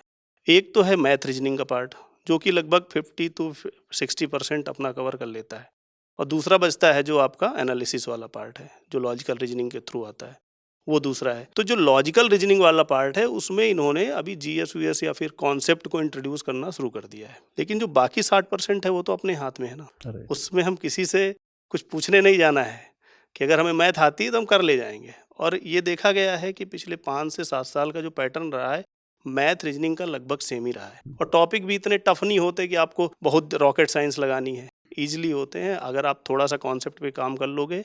वैसे अगर 24 प्लान कर रहा है कोई तो अभी से कर ले, 23 कर रहा है तो बिल्कुल अभी से स्टार्ट हो जाए, और इसके लिए हम लोग बहुत अच्छे से सर के साथ में जुड़े हैं और ये आने वाले टाइम पे आपको देखने को मिलेगा। ठीक है, मतलब कहने का कि हम इस कोर्स में जो सारे लोग की मेहनत होगी वो हम पे पास करा देंगे ना फाइनली, वो हम पे डिपेंड करेगी। क्योंकि मैं बता दूं कि इस कोर्स में सीसेट नहीं था, क्योंकि जीएस का कोर्स है और जीएस फाउंडेशन है, नाम से ही स्पष्ट है, लेकिन हमने एडिशनली एक इसमें अतिरिक्त लाभ के तौर पर सीसेट दिया है जो कि पूरी तरह से निःशुल्क है, और इस कोर्स के साथ एक अतिरिक्त सुविधा है। करंट अफेयर्स के लिए भी हम सिर्फ आपको पीडीएफ देकर, ये नहीं कि हमने दे दिया भाई डेली का पीडीएफ है, बल्कि ओम सर डेली बेसिस पर उसकी क्लासेस लेंगे। तो ये 2 अतिरिक्त चीज़ें हैं जिसको इस कोर्स में शामिल किया गया है, एक सीसेट का पूरा और करंट अफेयर्स का। बस ये है कि ये रिकॉर्डेड फॉर्मेट में आपको मिलेगा डेली बेसिस, और बाकी क्लासेस जो होंगी लाइव। ठीक है, इसीलिए मैंने कल के सेशन में कहा कि किसी बच्चे ने पूछा कि सर कितने घंटे की क्लास है, मैंने कहा कि 1000 घंटे की क्लास है, 1000+ घंटे की, लेकिन टेक्निकली तो 1700-1800 घंटे की क्लास है। बस ये लिखने से हम लोग इसलिए बच रहे हैं कि आप देखते ना घबरा जाए कि 1700 घंटा पढ़ना पड़ेगा। ठीक है, तो बहुत सारी बातें हुई। मैं एक बार चाहता हूँ मेंटोरशिप प्रोग्राम के बारे में अगर जानना, कि शिक्षकों का एक पूरा लेयर जो इस कोर्स को डील कर रहा है, पढ़ा रहा है, उसके अलावा हम बार बार कह रहे हैं कि मेंटोर जो होंगे उनकी पूरी भूमिका किस तरीके से होगी, वो सेकंड लेयर है। बिल्कुल सर, टीचर के बाद जो सेकंड फेस है, आप कह सकते हैं जो पहला पॉइंट ऑफ इंटरेक्शन है, वो मेंटोर्स है। तो टीचर ने क्लास ली और 3 घंटे की क्लास में बहुत सारे क्वेश्चन हो पाए, बहुत सारे क्वेश्चन नहीं हो पाए, तो वो क्वेश्चन जो बच गए, एक तो वो वाले क्वेश्चन सबसे हमेशा परेशान करेंगे, तो सबसे पहला आदमी जिससे वो कांटेक्ट करेंगे वो है उनका मेंटोर। ठीक, तो ये तो एकेडमिक वाली एक बात रही। इसके अलावा एक अनएकेडमिक वाला फीचर भी इसलिए है क्योंकि जब बच्चा तैयारी शुरू करता है तो सबसे बड़ा क्वेश्चन तो यही आता है कि कर तो लिया, एडमिशन तो ले लिया, कर पाएंगे कि नहीं कर पाएंगे। तो कॉन्फिडेंस एक बहुत बड़ी प्रॉब्लम है जो वो बार बार गेन नहीं कर पा रहे होते हैं। तो वहाँ पर भी जो मेंटोर है वो उनकी हेल्प करेंगे। तो मनोवैज्ञानिक तौर पर जहाँ पर भी उनके, क्योंकि वो एक बहुत अनुभवी लोग हैं, और उनके पास पूरा प्री मेंस और इंटरव्यू तक का पूरा अनुभव है। और ये सारी जो भी प्रॉब्लम्स अभी बच्चे फेस करेंगे, वो सारी प्रॉब्लम्स जो है वो अपने जो उनका रहा है अभी तक की जर्नी उसमें फेस कर चुके हैं, तो उन्हें पता है कि ये बड़ी नॉर्मल सी चीज़ है, तो वो वहाँ पर उनका एक रोल रहेगा। फिर इसके अलावा उसमें सर जैसे प्री मेंस और जो इंटरव्यू तीनों में जो भी प्रॉब्लम्स आती हैं जिसमें क्वेश्चन सॉल्व करने के लिए, जैसे मैम ने कहा, वहाँ पर भी हमारे पास इस तरीके वो बना मंथन सेशंस का नाम दिया है हमने उसको, तो वो हम बीच बीच में करते रहते हैं ताकि बच्चों के साथ लगातार जुड़े रहें और इस मतलब पढ़ाई है जो वो कंटिन्यू रहे। प्लस दूसरी चीज़ उनकी ट्रैकिंग, कि वो कर रहे हैं ऐसा नहीं, या सिर्फ वो बात कर रहे हैं कि हाँ करेंगे करेंगे, ये ट्रैकिंग भी इम्पॉर्टेंट है। तो वो भी, उसका भी एक फ़ीचर है उसमें कि पीएसपी करके हमने एक टाइम टेबल बनवाया है जिसमें कि वो उसमें शीट भरेंगे और सारी चीज़ें उसमें ऐड ऑन करेंगे, तो वो सारी चीज़ें हैं इसके अंदर। इसके अलावा सर यहाँ पर लास्ट टाइम जब आता है, तो लास्ट आते आते क्या है कि बच्चे बहुत सारे ऐसे होते हैं जो प्लान जो है वो चेंज हो जाता है उनका, और बहुत से स्टूडेंट्स हैं जो कॉलेज जा रहे हैं, बहुत से ऐसे हैं जो जॉब भी कर रहे हैं और साथ में पढ़ाई भी कर रहे हैं, तो सबका तरीका अलग होता है। तो उनकी क्या स्ट्रेटजी होती है वो 1-to-1 बेसिस पर जो मेंटोर है वो सॉल्व करेंगे। उसकी पर्सनली वो उनसे बात करेंगे, फ़ोन के थ्रू कर सकते हैं, एसएमएस के थ्रू कर सकते हैं, व्हाट्सएप के थ्रू कर सकते हैं, ईमेल के थ्रू कर सकते हैं, इन पर वो पूरी बात करेंगे। और 1-to-1 उनकी स्ट्रेटजी जो कि सेपरेट होगी, सबसे अलग भी हो सकती है वो, और बहुत से ऐसे होंगे जो फुल टाइम प्रिपरेशन करें, उनकी सबकी एक भी हो सकती है। और ये सारी चीज़ें, और इस पूरे प्रोसेस में कोई भी ऐसी प्रॉब्लम जो अभी तक आइडेंटिफाई नहीं हुई है, वो भी अगर वो अपने मेंटोर को बताते हैं कि ऐसे ऐसी प्रॉब्लम मैं फेस कर रहा हूँ, तो उसको भी वो टैकल करेंगे। और अगर मेंटोर को भी कोई प्रॉब्लम आ रही है तो वो टीम से डायरेक्ट, मतलब फैकल्टी से डायरेक्ट बात करके उस प्रॉब्लम को सॉल्व कर सकते हैं, या बच्चे को डायरेक्ट फैकल्टी से कनेक्ट करवा सकते हैं। ये सारी फीचर्स जो है वो मेंटोरशिप में अवेलेबल है। ठीक है, एक बातों में एक बात आई थी अभी कि हमें मशीन नहीं बनना है। किसी ने ये बात कही थी अभी, मनीष ने शायद कही थी कि हमें मशीन नहीं बनना है, मतलब बच्चों को मशीन नहीं बनने देना है। ये भी एक बड़ा चैलेंज है, बड़ी चुनौती है। 14 महीने जब हम पढ़ाएंगे और इतने सारा मटेरियल होगा, इसके बाद कई सारे उतार चढ़ाव ऐसे आएंगे जब लगेगा कि नहीं, मतलब गलत डिसीजन हो गया। एक तो आप लोग भी, हम सब भी गुजरे हैं उन सब समय से। इस पूरी बात का मतलब क्या समझा जाए और कैसे सचेत रहा जाए कि हमें मशीन नहीं बनना है? सबसे बड़ी चुनौती है कि हमें मशीन नहीं बनना है। तो देखिए आजकल क्या हो रहा है कि छात्र एक चीज़ में समझ गया है कि उसको सब कुछ मिल रहा है, यूट्यूब पे मिल रहा है, और वो बहुत सारा टाइम अपना यूट्यूब पे गुजारता है, और वो जो ज़्यादा समय दे रहा होता है उसमें से मिलता उसको बहुत थोड़ी सी चीज़ है। तो सबसे पहले तो बच्चों को ये समझना चाहिए कि जब वो जुड़ रहे हैं, पढ़ाई कर रहे हैं, तो सबसे पहले तो उनका खुद का चुनाव है कि वो अच्छा चुनाव करें, क्योंकि अगर चुनाव गलत हो गया तो सब कुछ गलत हो जाएगा। और आजकल 2-3 ऐसी इंडस्ट्री हैं जहाँ पे आपको चुनाव बहुत सतर्क होकर करना है। उसमें से एक इंडस्ट्री आजकल एजुकेशन भी बन गया है कि यहाँ पर भी अगर आप गलत हाथों में पड़ गए तो आपका पूरा पैसा, पूरा समय और आपका पूरा करियर ये ख़त्म हो सकता है। तो सबसे पहले तो मैं यही कहूँगा कि आप अपने स्तर पे सचेत रहें कि आप जो चुनाव कर रहे हैं वो बेहतर हो।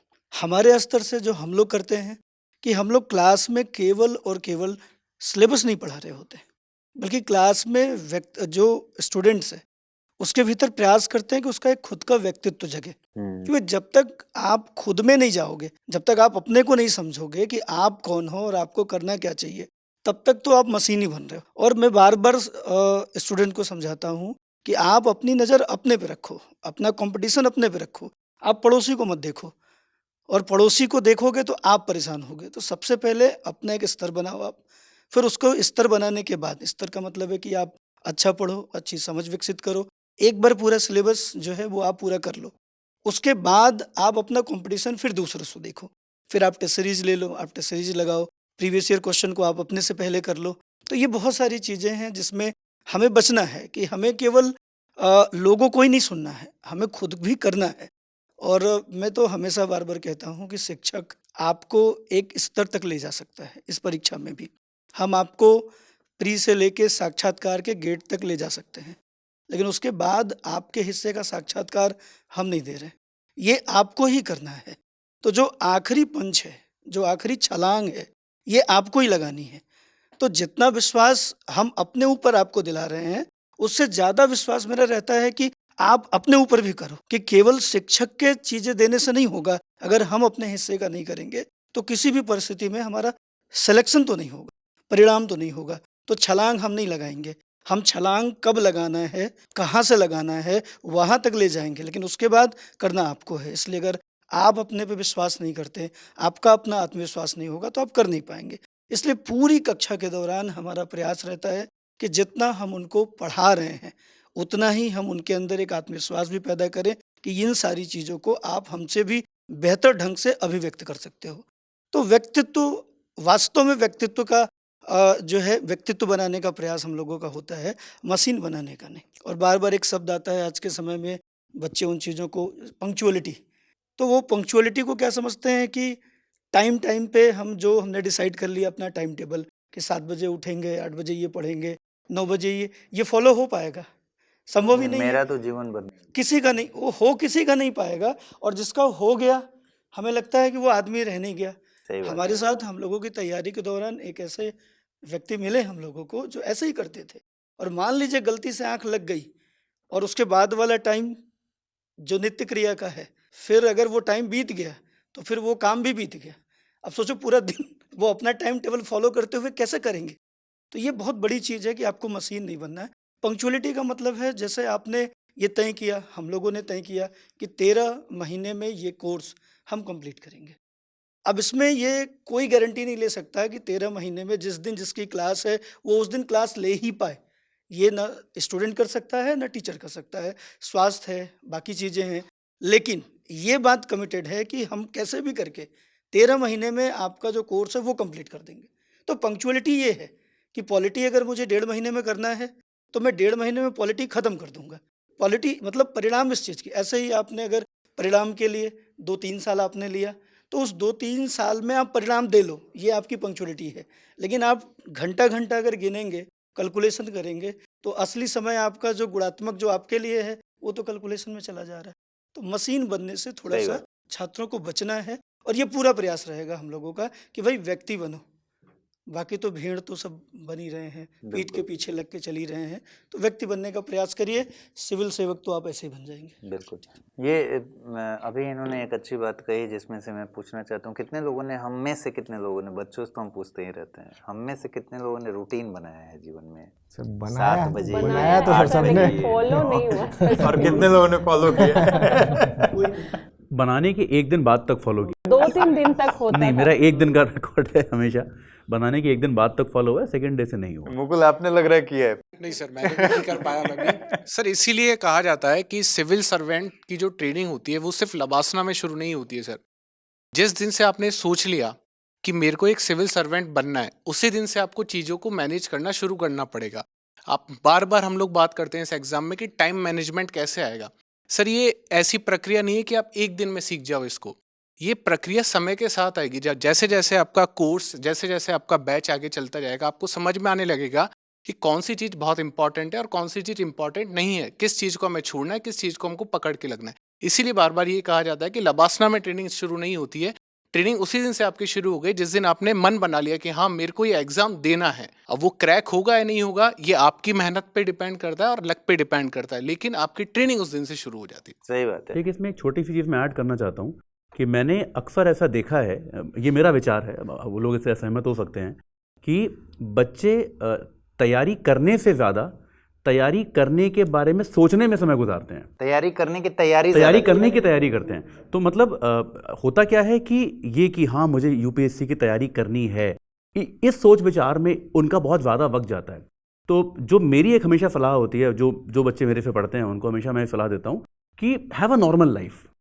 क्योंकि ये ऐसा 15 दिन या 1 महीने का तैयारी नहीं है कि आपने आज से पढ़ना शुरू किया, 15 दिन बाद आपका एग्जाम है, आपने दे दिया, खत्म हुआ। अगर ऐसा एग्जाम होता तो आप 24 घंटे भी पढ़ सकते हो। हम सब ने कभी ना कभी लाइफ में किया होगा कि एग्जाम है, 2 रात नहीं सोए, हम सब ने लाइफ में एक किया है। लेकिन अगर एग्जाम 2 साल बाद है तो आप 14 घंटे रोज नहीं पढ़ सकते। तो ये बहुत ज़रूरी है। आप युवा लोग हैं जो लोग तैयारी कर रहे हैं, कि आपके जीवन में दोस्त भी होने चाहिए, आपके जीवन में थोड़ा बहुत एंजॉयमेंट भी होना चाहिए, फिल्में भी होनी चाहिए, घूमना फिरना भी होना चाहिए। एक सामान्य जीवन आप बना के रखेंगे तो ही आप एक जो आपका मानसिक स्वास्थ्य है वो भी ठीक तरीके से बन के रहेगा। और इस एग्जाम को एग्जाम की तरह लीजिए कि एक प्रोजेक्ट है, आपने लिया हुआ है, उसके लिए आपको एफर्ट डालना है, वो एफर्ट आप डाल रहे हो। ये आपका जीवन नहीं है। मतलब ऐसा बिल्कुल। नहीं है कि ये अब मैं ये कर रहा हूं तो अब मैं किसी पे दोस्ती नहीं करूंगा, दोस्त को फोन नहीं करूंगा, टीवी नहीं देखूंगा। जीवन भी नहीं है और जीवन मरण का प्रश्न भी नहीं बिल्कुल भी नहीं है। ये भी बात, तो दोनों बातें हैं। सर यहाँ पे एक बात बोलना चाहूंगी, कई स्टूडेंट ना ये सोचते हैं कि यही संघर्ष है, इससे ज़्यादा कठिन जीवन जो है हम कभी नहीं जी पाएंगे। लेकिन सर वास्तव में कठिनाई और संघर्ष शुरू होता है सिलेक्शन के बाद, क्योंकि मैं एक सिविल सर्वेंट के साथ रहती हूँ, मुझे पता है कि कई बार 2-2 रात बिना सोए आपको बात। फील्ड में रहना पड़ता है। अब आपने जिक्र कर दिया तो पूरी बात बता दीजिए। मतलब पुलिस सर्विस में जी हैं आपके पति, जी तो इस वजह से उनकी ड्यूटी वैसी रहती होगी ना? जी जी सर, इंडियन पुलिस सर्विस में है, पहले आईआरएस में थे, लेकिन चुना कि फील्ड में रह के काम करना है तो इंडियन पुलिस सर्विस बहुत प्रतिष्ठित जॉब है। लेकिन सर वास्तव में अगर कोई डिपार्टमेंट काम, वैसे तो सभी डिपार्टमेंट काम करते हैं, लेकिन पुलिस डिपार्टमेंट वास्तव में बहुत ही शिद्दत से काम करता है। और मैंने प्रत्यक्ष तौर पे देखा है कि दोस्तों जो आप संघर्ष सोच रहे हो आपके जीवन में अभी है, जब आपका सिलेक्शन हो जाएगा ना उसके बाद आप तरसोगे होली दिवाली मनाने के लिए अपने सही बात। परिवार के साथ। और तो खास इसलिए करके पुलिस महकमे के लिए तो तब बहुत। आपको पता लगेगा कि तैयारी से ज्यादा आनंद कभी हो कभी नहीं नहीं। सकता। इससे बड़ा आनंद कभी नहीं है। सर इस चीज़ से तो मैं भी एग्री करूंगा, मेरे फादर भी पुलिस से रिटायर्ड है, तो हम लोगों ने ऐसी कई फेस्टिवल्स मनाए हैं जो हमने अकेले मनाए हैं। तो बेसिकली मैं सही बात है। सबसे अच्छी बात क्या है कि जैसे अतुल कह रहे थे कि जब भी आपको इनमें से कोई कुछ बात बता रहा है, समझिए कि वो गलती उस व्यक्ति ने खुद भी कभी किया है। जैसे रूटीन बनाने वाली बात है, इसमें मेरा मानना है कि रूटीन बनाना एक बचकाने तरीके की हरकत ज़्यादा है, क्योंकि हम रूटीन वैसा बनाते थे जो कभी पूरा हो ही नहीं सकता। 7 बजे से 9 बजे तक हिस्ट्री, 9 बजे से लेकर 9:08 तक नाश्ता और 9:10 पर तो रूटीन बनाने की दिक्कत नहीं थी। रूटीन कुछ तरीके से नहीं बनाया गया था। रूटीन का मतलब मध्य मार्ग अपना के चलिए, ऐसा मत रूटीन बनाइए जो संभव ही नहीं है कि उसको कर पाए। इसीलिए हम सारे लोग इस बात पर सहमत हैं कि हम सबने रूटीन बनाया, किसी ने फॉलो नहीं किया, और आप भी वही कर रहे होंगे। और यही अनुभव काम आता है। ये कोर्स भी बेसिकली उसी अनुभव का हिस्सा है कि हमने जो जो गलतियां की हैं, या हमने जैसे मैम बता रही हैं कि इन्होंने भी दरअसल साथ में ही तैयारी की जी। और वो अभी आईपीएस हैं, मैम ने भी इंटरव्यू दिया, तो इनको बहुत नज़दीक से पता है कि भाई कहाँ तक पहुँचने में छोटी गलतियाँ कौन सी रह गई हैं। और वो अनुभव बहुत कारगर होता है कि वही अनुभव हम आपसे शेयर करते हैं कि उस पर ध्यान दीजिए। सर रूटीन से ज्यादा इंपॉर्टेंट है टारगेट सेट करना। टारगेट सेट करना अच्छा है बिल्कुल सर, कि भाई आपने टारगेट सेट कर लिया है कि इतना चैप्टर तक कर लेना है, कर लेंगे, इस टॉपिक को कर लेना है, कर लीजिए। जी और एक और गलती मत कीजिएगा, घंटे की पढ़ाई मत कीजिएगा। जी जब आप पूछते हैं कितने घंटे पढ़ना चाहिए, इसका मतलब अभी अभी आपने सोचा है, तैयारी करनी है। और ये सबसे कॉमन सवाल है। ये कॉमन सवाल है कि सर कितने घंटे पढ़ने चाहिए। मतलब जितने टॉपर्स के साथ मैंने सेमिनार किए हैं उसमें सबसे ज्यादा सवाल यही आते हैं कि सर कितने घंटे पढ़ाई करें और रूटीन कैसे बनाएं। तो इससे अच्छा ये होता है कि कितनी बार पढ़ा है। हाँ, टॉपिक्स पर ज्यादा वो करिए। दिन भर को भी ऐसे बांटिए कि टॉपिक्स आपके कवर हो जाएं, और यही तरीका अल्टीमेटली काम आएगा। तो ये सब कोर्स में आपको बहुत सारी चीजें इस तरह का, जैसे सर ने कहा, अमरेंद्र सर ने, कि कोर्स का मतलब ये नहीं होता कि आप सिर्फ पढ़े जा रहे हैं। आपके व्यक्तित्व के निर्माण में जो सबसे महत्वपूर्ण भूमिका है, आपका आत्मविश्वास भरना आप में। आपको खुद पर तो पहले भरोसा हो। हम आपको कितना भी भरोसा दिलाएंगे अपने ऊपर कि हम करा देंगे, वो फॉल्स बात है, झूठी बात है। ऐसा नहीं होता। हम आपको वो रास्ता दिखाएंगे, वहां तक पहुंचाएंगे, उतना आत्मविश्वास भरवा सकते हैं आप में कि आप एक दिन कहने लगिए कि भाई मैं कर लूंगा, तब बात बनेगी। ठीक है, तो मेरे ख्याल से आज पूरी बातचीत हमने दिल खोल कर की है, और कल भी की थी लाइव में। हालांकि कोई और बात रह गई हो तो बिल्कुल सर, बताइए। थोड़ा सा हम चाहेंगे कि जो कोर्स है, कोर्स की जो पूरी जो डिटेल है उसको एक बार आप बता दें, बेहतर ढंग से बता दें बच्चों को। ठीक है। कोर्स में देखिए, सबसे पहले तो 1000+ घंटे की मैंने बता दिया है। 1000+ घंटे की जो कक्षाएं हैं वो शुरुआत हो रही हैं 15 फरवरी से। 14 फरवरी से बैच है। ओरिएंटेशन क्लास 14 फरवरी को। ओरिएंटेशन क्लास का मतलब क्या हुआ कि उस दिन हम आपको ये बताएंगे कि भाई इस पूरी परीक्षा की तैयारी की प्रकृति क्या है, प्रश्न कैसे, मतलब किस 3 चरणों में परीक्षा होती है और किसका क्या वेटेज है। सिलेबस के बारे में थोड़ा सा जिक्र कर लेंगे, ठीक है। पिछले 2-3 सालों में क्या ट्रेंड रहा है वो समझ लीजिएगा। तो एक बेसिक जो बात होती है कि जैसे मैंने सोचा है कि अभी मैं आईएएस की तैयारी करना चाहता हूं और मुझे कुछ भी नहीं पता, तो उन लोगों के लिए उस दिन एक पूरा फाउंडेशन मिल जाता है उनको। फिर शुरू होता है सब्जेक्ट, तो पॉलिटी से क्लास शुरू होगी और ब्रोशर जो आपको मिलेगा, ब्रोशर में एक सब्जेक्ट का ड्यूरेशन लिखा होगा। तो पॉलिटी जैसे 15 फरवरी से शुरू है तो अगले 40 क्लास तक के लिए पॉलिटी चलते रहेगा। फिर अतुल सर इकोनॉमिक्स शुरू करेंगे और इसी क्रम में आपको सारी कक्षाएं अंत तक मिलेंगी। तो ये हो गया लाइव कक्षाओं की बात। 1000+ घंटे के अलावा आपको डेली बेसिस पर सीसेट की एक कक्षा मिलेगी और एक कक्षा मिलेगी करंट अफेयर्स की, जो उसी दिन भर की जो महत्वपूर्ण खबरें हैं उसका वीडियो फॉर्मेट में भी और प्रिंट फॉर्मेट में भी, दोनों में आपको मटेरियल मिलेगा।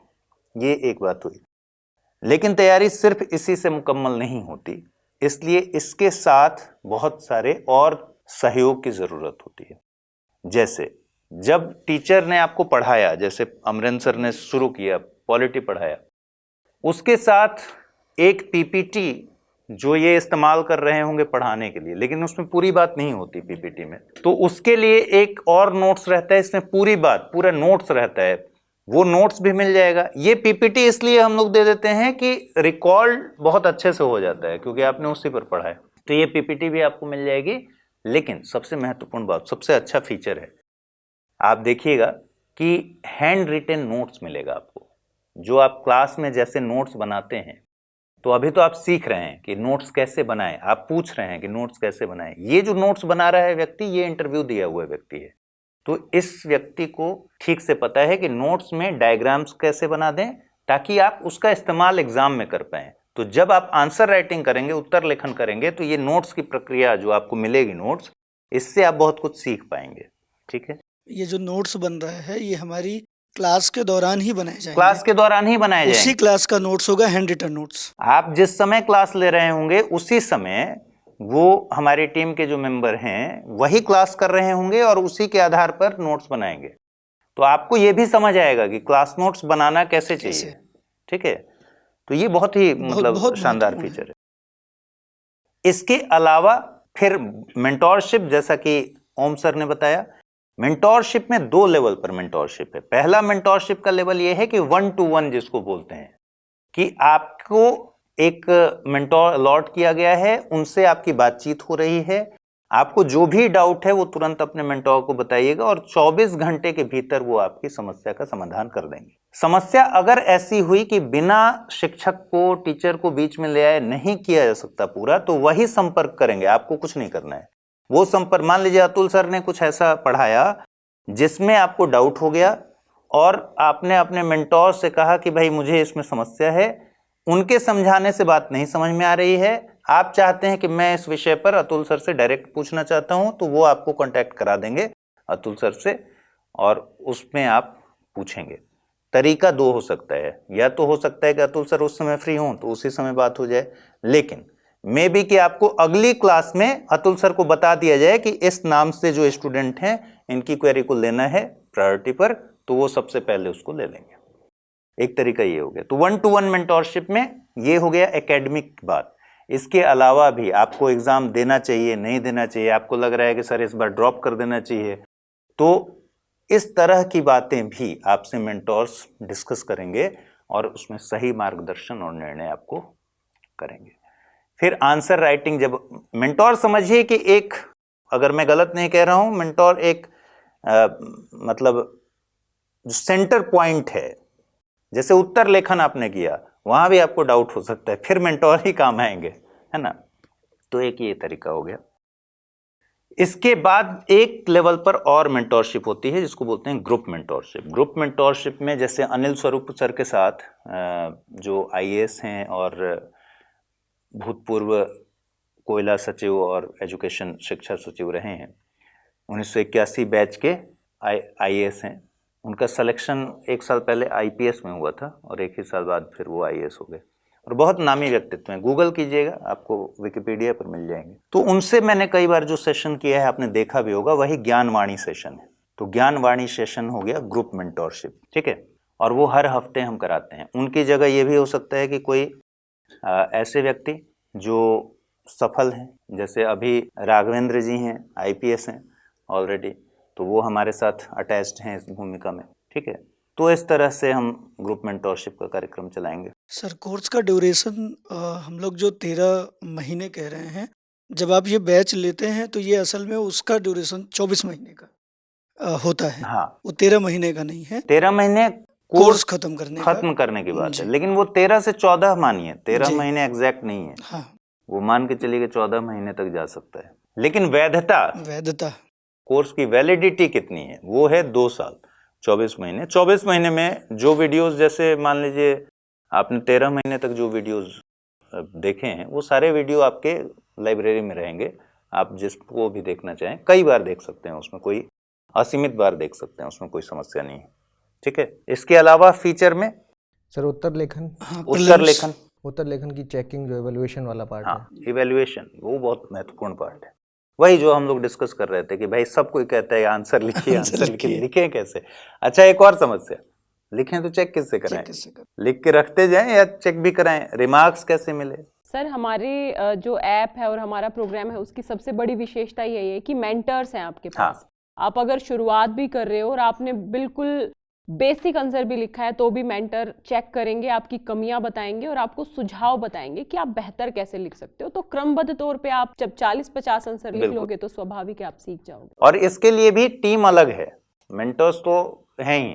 मेंटर्स बेसिकली कम्युनिकेशन करके आपको बताएंगे। मेंटर्स बेसिकली कॉपी को चेक नहीं करेंगे, हाँ, लेकिन इवैल्यूएशन जो टीम चेक करेगी, टीम अगर उसके बाद भी कोई प्रॉब्लम आ रही है कि मतलब इवैल्यूएशन टीम से आ गया आंसर और फिर भी उसके बाद ये समझ नहीं आ रहा कि ये ऐसा पॉइंट क्यों लिखा, तो जबकि मेरे हिसाब से तो सही है, तो वो डिस्कस कर सकते हैं अपने मेंटर से। और उसमें आपको जो आंसर लिखा मिलेगा ना, आंसर जब चेक करके, तो टिप्पणियां लिखी होंगी साइड में कि कहाँ कमी रह गई, या अगर मजबूत पक्ष होगा तो वो भी लिखा रहेगा कहाँ आपने बहुत अच्छा किया है और इसको, इस प्रयोग को आगे भी करिए, ठीक है।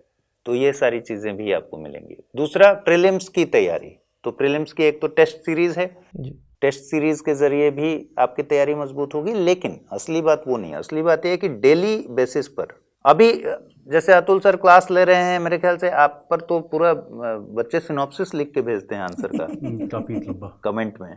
हाँ, तो मैं उनको क्या एक करते हैं मैं उनको एक क्वेश्चन देता हूँ, मैं नॉर्मली उस पर कमेंट्स के माध्यम से रिप्लाई करता हूँ, तो कभी कभी छूट जाते हैं, लेकिन ज्यादातर नहीं, मैं मतलब आंसर पे रिप्लाई करता हूँ। तो अभी जैसे क्लास में चल रहा है, हाँ, ये तो यूट्यूब की क्लास है। हाँ, अगर आप यूट्यूब की क्लास पर डेली एक क्वेश्चन दे पा रहे हैं, हाँ, तो कोर्स में समझिए कि किस लेवल पर तैयारी होगी। तो कोर्स में आपको एमसीक्यू भी टीचर के द्वारा दिया जाएगा, उसको सॉल्व करने का तरीका भी बताया जाएगा, किन विधियों से सॉल्व करें, और उसमें यह भी बताया जाएगा कि उत्तर लेखन में किस तरीके से आगे बढ़ें, क्या क्या चीज़ें होंगी। ये डेली बेसिस पर किया जाएगा। एक आध दिन कभी छूट जाए तो अलग बात है, छूट जाए मतलब हो सकता है इसमें। फिर एक वीकली टेस्ट है, साप्ताहिक टेस्ट, वो भी इसमें शामिल है, ठीक है। और विशेषताओं की अगर बात करें तो SIP प्रोग्राम है हम लोग के पास में। SIP है success in prelims. Success in prelims. देखिए एडिशनल में तो ये भी है, जैसे सीसेट है, एडिशनल फीचर है, मतलब अतिरिक्त एक विशेषता है जो निःशुल्क है। उसके अलावा करंट अफेयर्स का जो वीडियो प्रोग्राम चल रहा है वो भी निःशुल्क है। और ये प्रोग्राम SIP है जो सक्सेस इन प्रीलिम्स, लक्ष्य सीरीज के नाम से, इस लक्ष्य सीरीज के नाम से हम अभी चला भी रहे हैं, तो ये भी आपके लिए बिल्कुल निःशुल्क है, ठीक है। तो ये तमाम तरह के फीचर्स हैं जिससे आपकी सफलता सुनिश्चित हो सकेगी, इसमें कहीं दो राय नहीं है। और बीच बीच में आपके फीडबैक्स भी बहुत काम आएंगे, बीच बीच में आप बताएंगे, उसके हिसाब से जो भी इम्प्रूवमेंट करना होगा वो हम तो करेंगे। तो इतने तरह की चीज़ें हैं और इन सारी चीज़ों को मिलाकर एक कोर्स डिज़ाइन किया गया है। और ये कोर्स एक दिन में डिज़ाइन नहीं किया गया है, बहुत समय से हम लोग इस पर लगे हुए हैं। इनफैक्ट डेली बेसिस पर चर्चाएं होती रही हैं कि क्या शामिल किया जाए, किस तरीके से कोर्स को डिज़ाइन किया जाए, क्योंकि हिंदी माध्यम के लिए कोर्स को डिज़ाइन करना था तो थोड़ा ड्यूरेशन बढ़ाया गया है, अवधि बढ़ाई गई है क्लासेस की, और एक बात ध्यान पे रखिए कि ये पूरी क्लासेस जो होंगी एक दिन में 2.5 से 3 घंटे की क्लासेस, तो 3 घंटा आप मान लीजिए कि आपका साथ फैकल्टी के साथ रहने वाला है, आपके टीचर के साथ रहने वाला है, और इसके ज़रिए आप अपनी तैयारी को मुकम्मल करेंगे। तो चलिए, आज मेरे ख्याल से बहुत सारा गप किया हम लोगों ने, आज फ़ायदा उठाया हम लोगों ने कि सारे लोग एक साथ कुछ क्लासेस इधर उधर मैनेज करके किया गया कि सारे लोग एक साथ आ जाएं। एक बार ज़रूरी था आप सबसे मिलना। तो अब एक एक कुछ ऐसे भी प्रोग्राम्स आपको मिलेंगे जिसमें हम अलग अलग फीचर्स पर बात कर लेंगे, ठीक है।